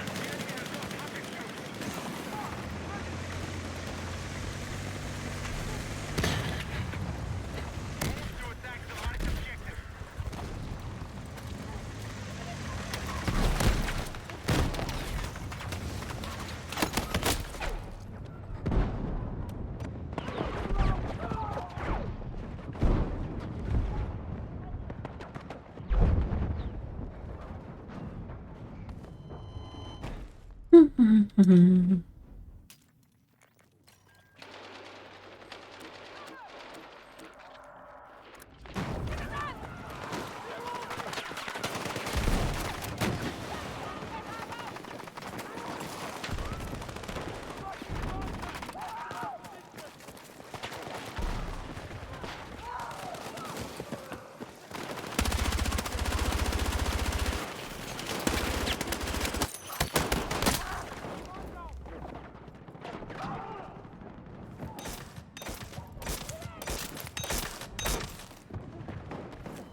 triple kill counts as multiple multi-kills. Ooh. Nice.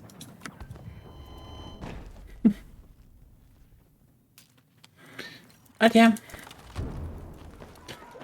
Yeah, I've talked a lot about map design on this channel, but like, if I should rate most of the maps in this game, they're like 6 to 7 out of 10.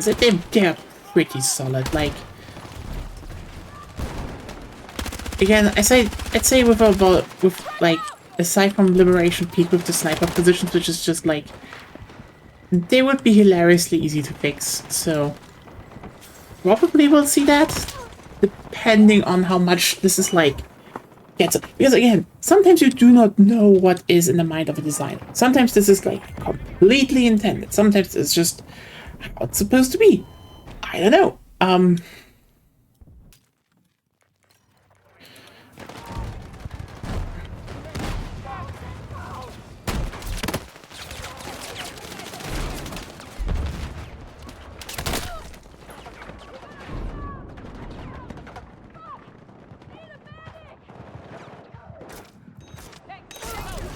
You're a lifesaver!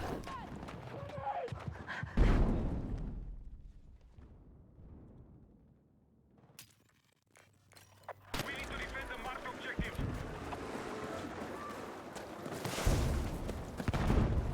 I do hope we get some better ones down the line.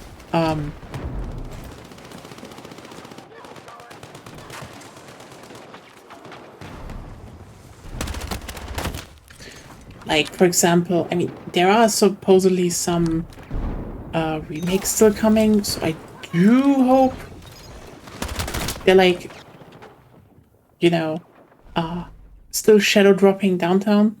Would be interesting. Because downtown from Hardline would be good. Would love that map. Hostiles are attacking objective Bravo. But hey, Eastwood and Blackwell Fields still look fine. Like, I mean, Blackwell Fields, again, another one of those 6 to 7 maps. Probably fine. It's pretty open, so that's what people wanted. Still not, a super large map, but like, again, the thing here is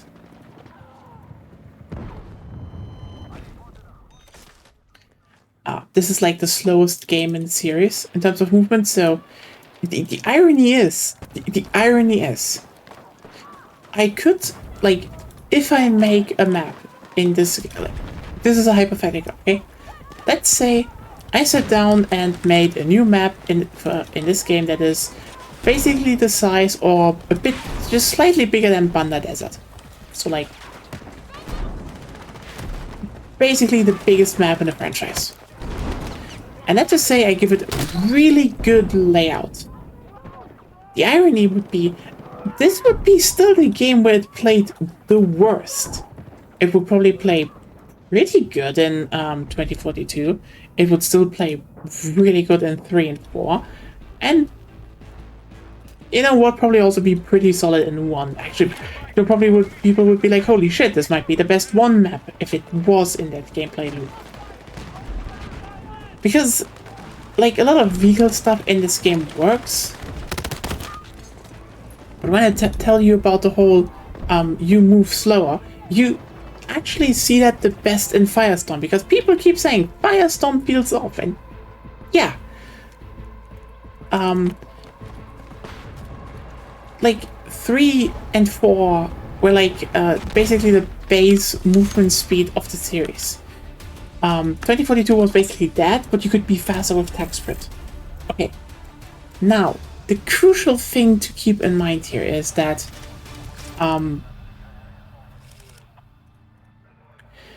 basically tech sprint made it so that a lot of maps felt smaller than they actually were. Like, ironically, I do think there was actually a bit of, what's it called, complaining that the maps that came later were too small.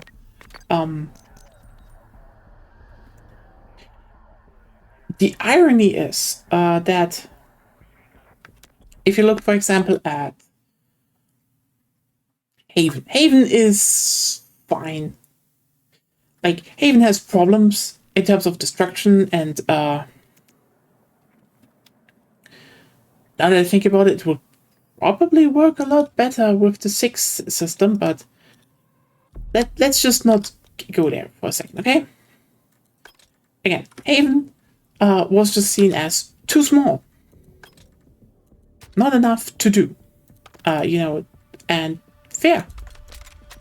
It was too small if you're playing, you know, a game where you can just text sprint and basically vastly increase your movement speed. Suddenly you're dashing across the map. The moment you play the mode without text sprint, Haven felt a lot bigger and had a lot better flow to it. Ironically, I would say Haven would probably fit pretty well into 6 because, like, yeah, also mid-sized map, has some solid vehicle gameplay.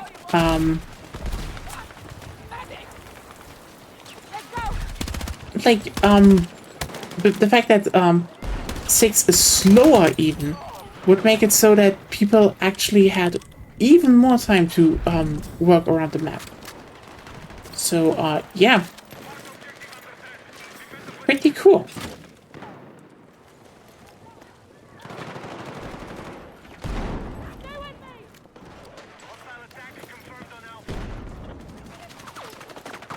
Now, and also, you know, a bunch of those problems like,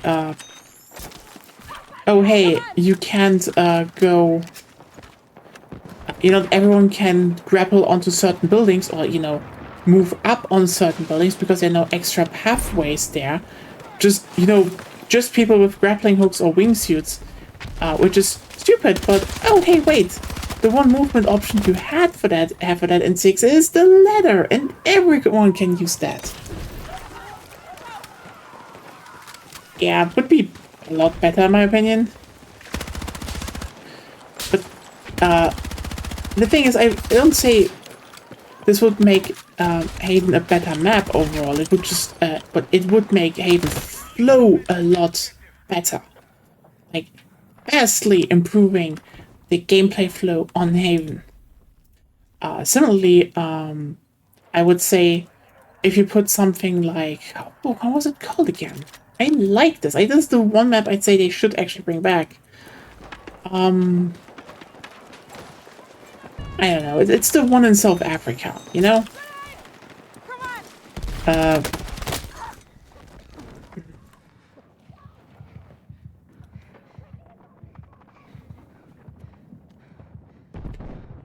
It and Spearhead would probably be considered really big maps in 6. I don't know if we would like to have Spearhead back, but like, you know, if they ever made, oh hey, look, we bring like 2 maps from back for Portal. It's like, if they brought back Spearhead and what's it called again? Shit, I don't want to tap out. You know what? Fuck it. I'm going to look. Cool. Now I have to play again. Thanks a lot.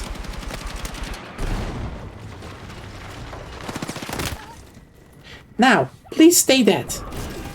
Okay. Nope. No rest here, I guess.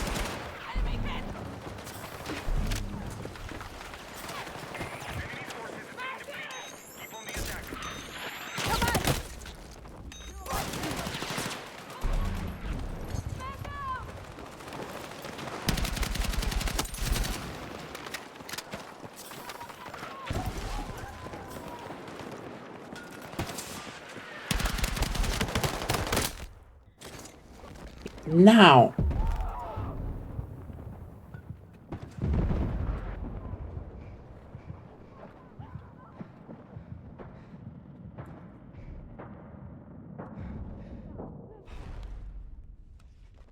Flashpoint. That was it. Oh my god, yeah. Flashpoint. I think Flashpoint and Spirit would probably be even considered massive. Because, like, aside from the central area to fight over, like, the way to get between the outer points would just be, you need vehicles. else you can't get there in a good time. And they're increasing the movement speed again, so maybe that would be better then. But it's still funny, you know? Because, like, this just inherently limits how good a map feels in terms of size. And keep in mind, 3 and 4 were pretty speedy games still. And Banda was one of those maps that didn't feel like a slog going through when it was really big. There's a reason they basically made one expansion with really big maps and then just came back again to more medium-sized maps. That's how you... There's a big reason for that. Like, I would say, yeah, there were some maps that were less dense in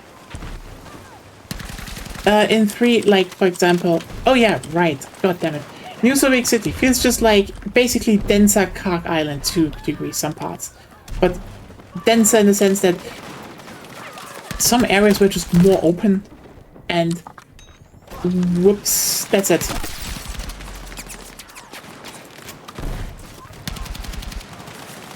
Like, I do think they made probably a bit of a better choice there. But yeah, overall something like Nosha and Kark Island. Good maps. Very similar ideas as the maps we have now.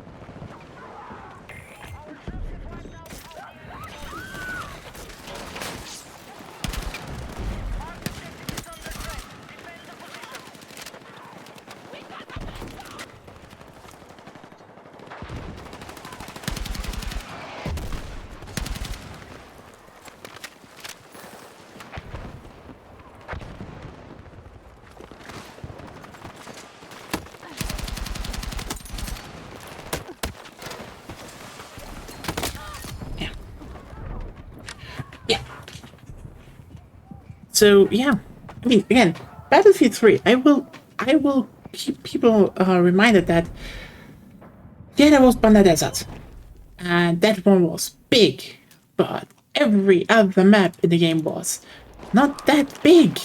Ironically, I would definitely love to open up the sheet again. You know what? Maybe I do that. You know, after this round, or you know, depending on when we end this one out slowly. Because it's a very fun statistic to go over, actually.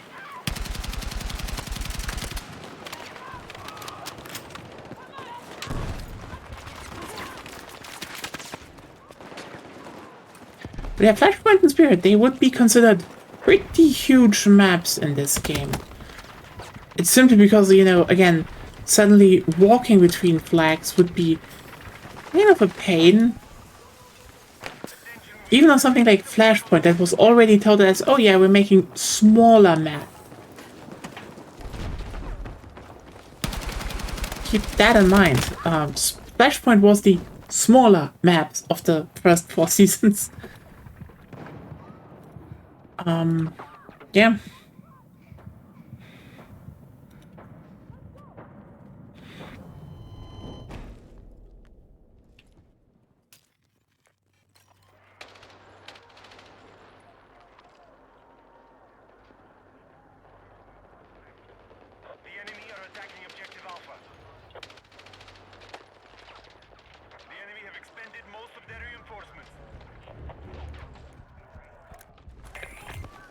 Dude.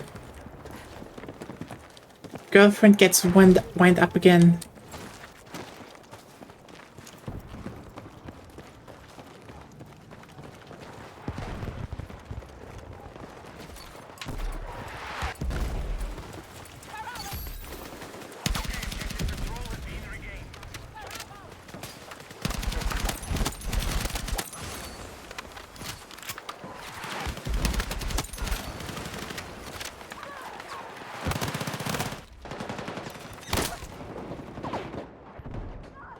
You wind up again?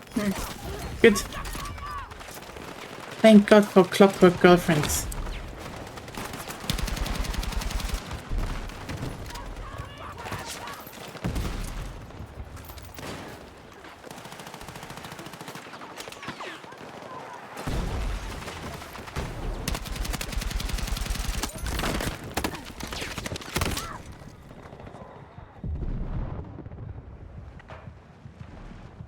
Enemies have almost expended all reserves.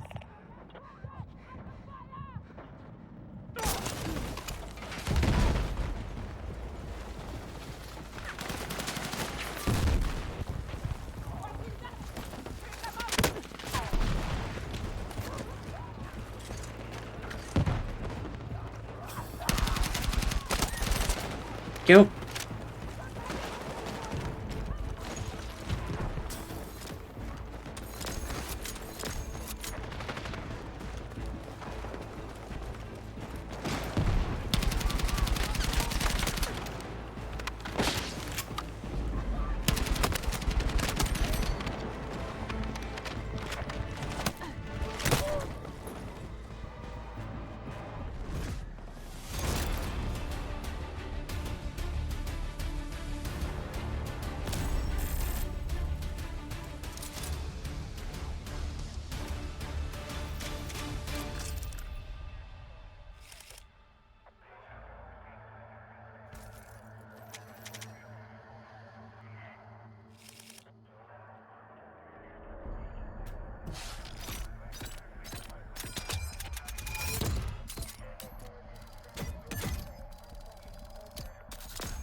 Let's see.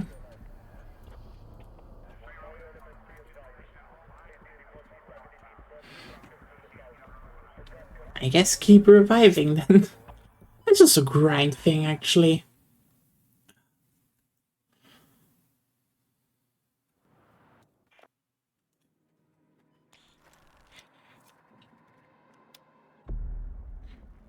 Back at Firestorm.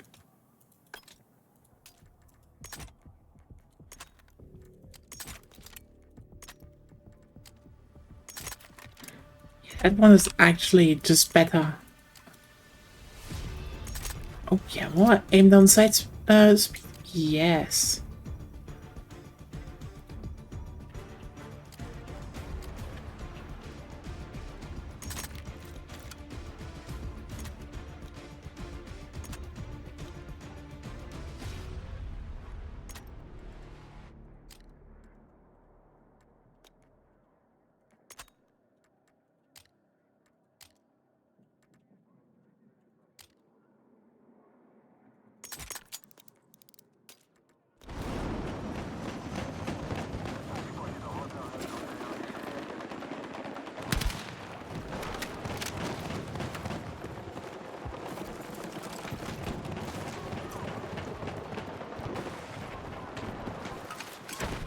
Rocket on it!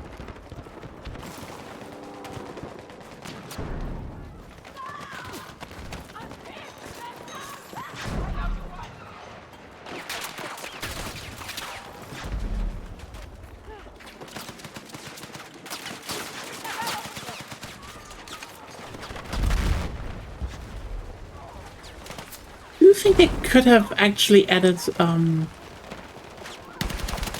helo and anti-air onto this breaker layout?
Nah.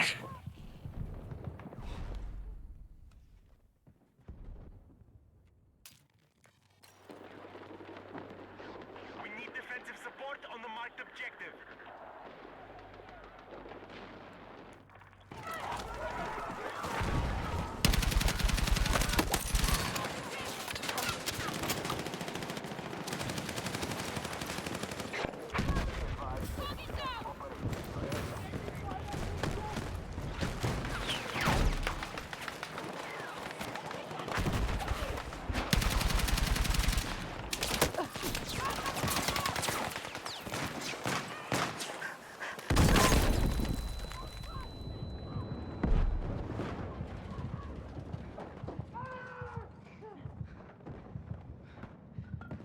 We're attempting to capture Bravo.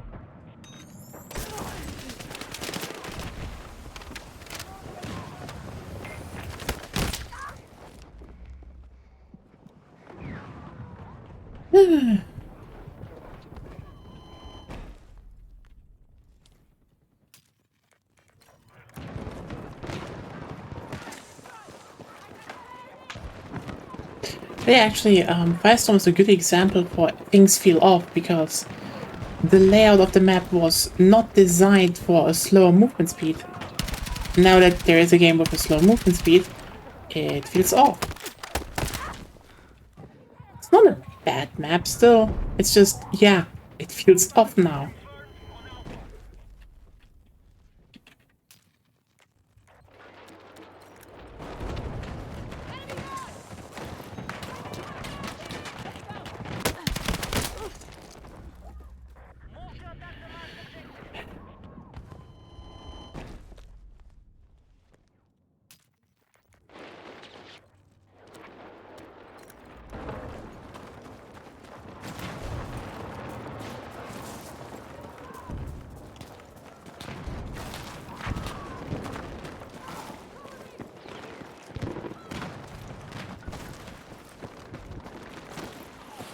Our attack has reduced enemy numbers.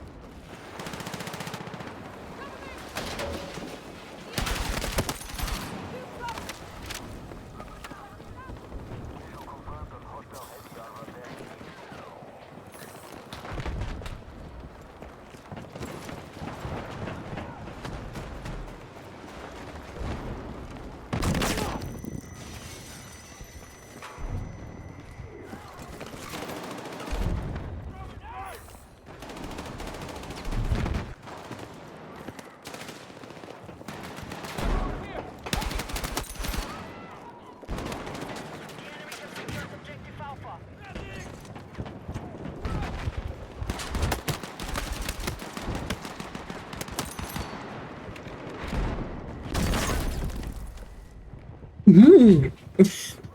Fucking tank!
I really noticed that I'm not that in the best, I'm not in the best mental state anymore.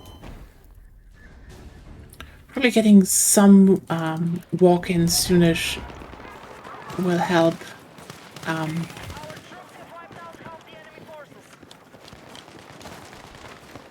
Sorry also for just reducing the talk then. I do hope I am going to be in a much better condition tomorrow. You know, despite waking up early again, despite all of that, I do hope I can be pretty much on top when the season hits, and then we can, play the new map and maybe talk about the new mode, maybe talk about the Battle Royale. And, yeah.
There we go.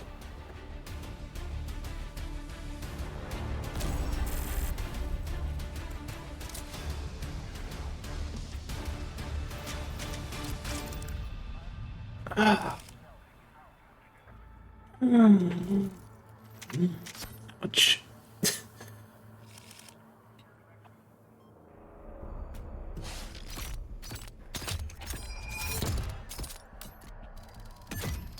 Most. Oh well. Tomorrow, I guess.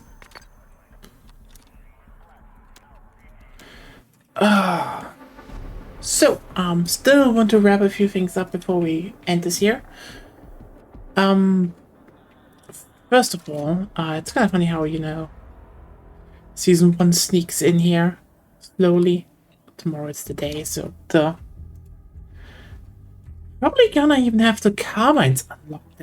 Damn.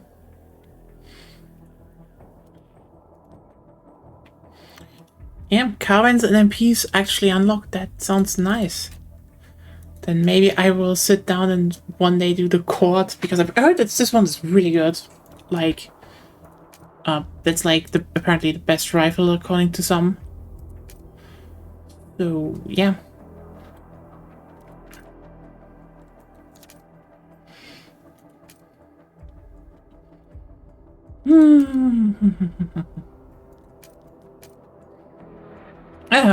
Yeah, now the revive grind happens. So just 79 more, no, 179 more revives. That is totally doable. It's not gonna be painful at all. No.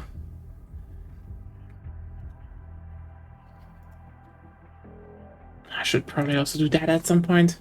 And this one will be shit. Anyway, so the thing about map sizes, I know I talked about this before. I already said that 3 doesn't have, you know, really big map sizes, you know?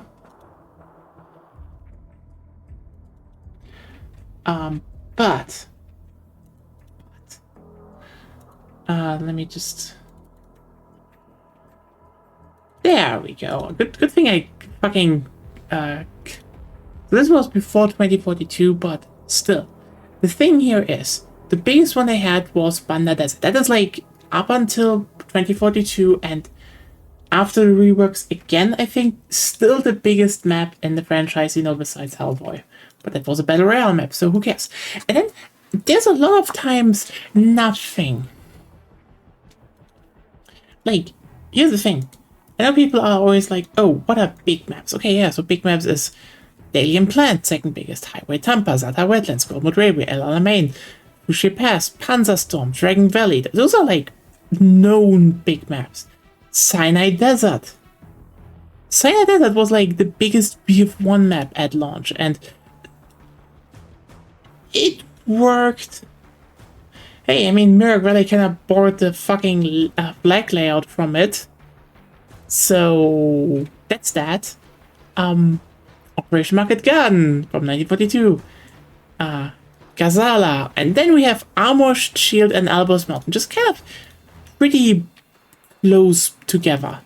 So this makes them big maps. But like, notice how Banda Desert is the biggest in the series, and then the next two in Battlefield 3 already fall off like multiple ranks, like quite a lot in square kilometers. They fall off hard. And they're still in the large field. But again, there were maps like Goldwood Railway and such that were, you know, base maps in other games of Silent Hill they're just bigger by a good amount. And like, yeah, Armored Shield and Albus Mountain probably feel big, and they're not bad maps. The thing is just, again, from really big to, you know, everyone's like, oh, we want really big maps, and then, but what do you mean with really big maps? This is the one expansion they had with big maps, and already the size for the two second big maps fell off drastically from Banda. There were a lot more bigger maps in the series above them, like quite literally 1, 2, 6, 10, 11 more maps that are bigger. And then, again, for the 4th in that DLC? Oh, wait. It's just down, smaller than the Caspian Border. Just a bit. It's kind of the same size as Caspian Border, but... The Caspian Border was the one big map in the base game, and that one is more mid-sized. Interestingly, people dislike Hamada, even though that's the big map of the of 5 in the base game, but Hamada was just open. Like, it has one good area and the rest is... Listen, they could fix Hamada with a remake. It's not unfixable, it just needs more stuff on it. So, yeah. It's kind of interesting to look at those, you know? And,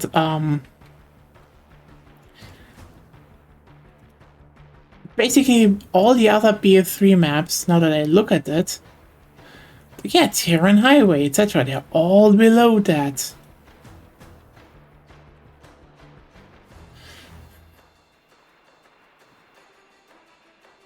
All. Even then the rest of the expansions, because I know the other expansion ones were not big. So,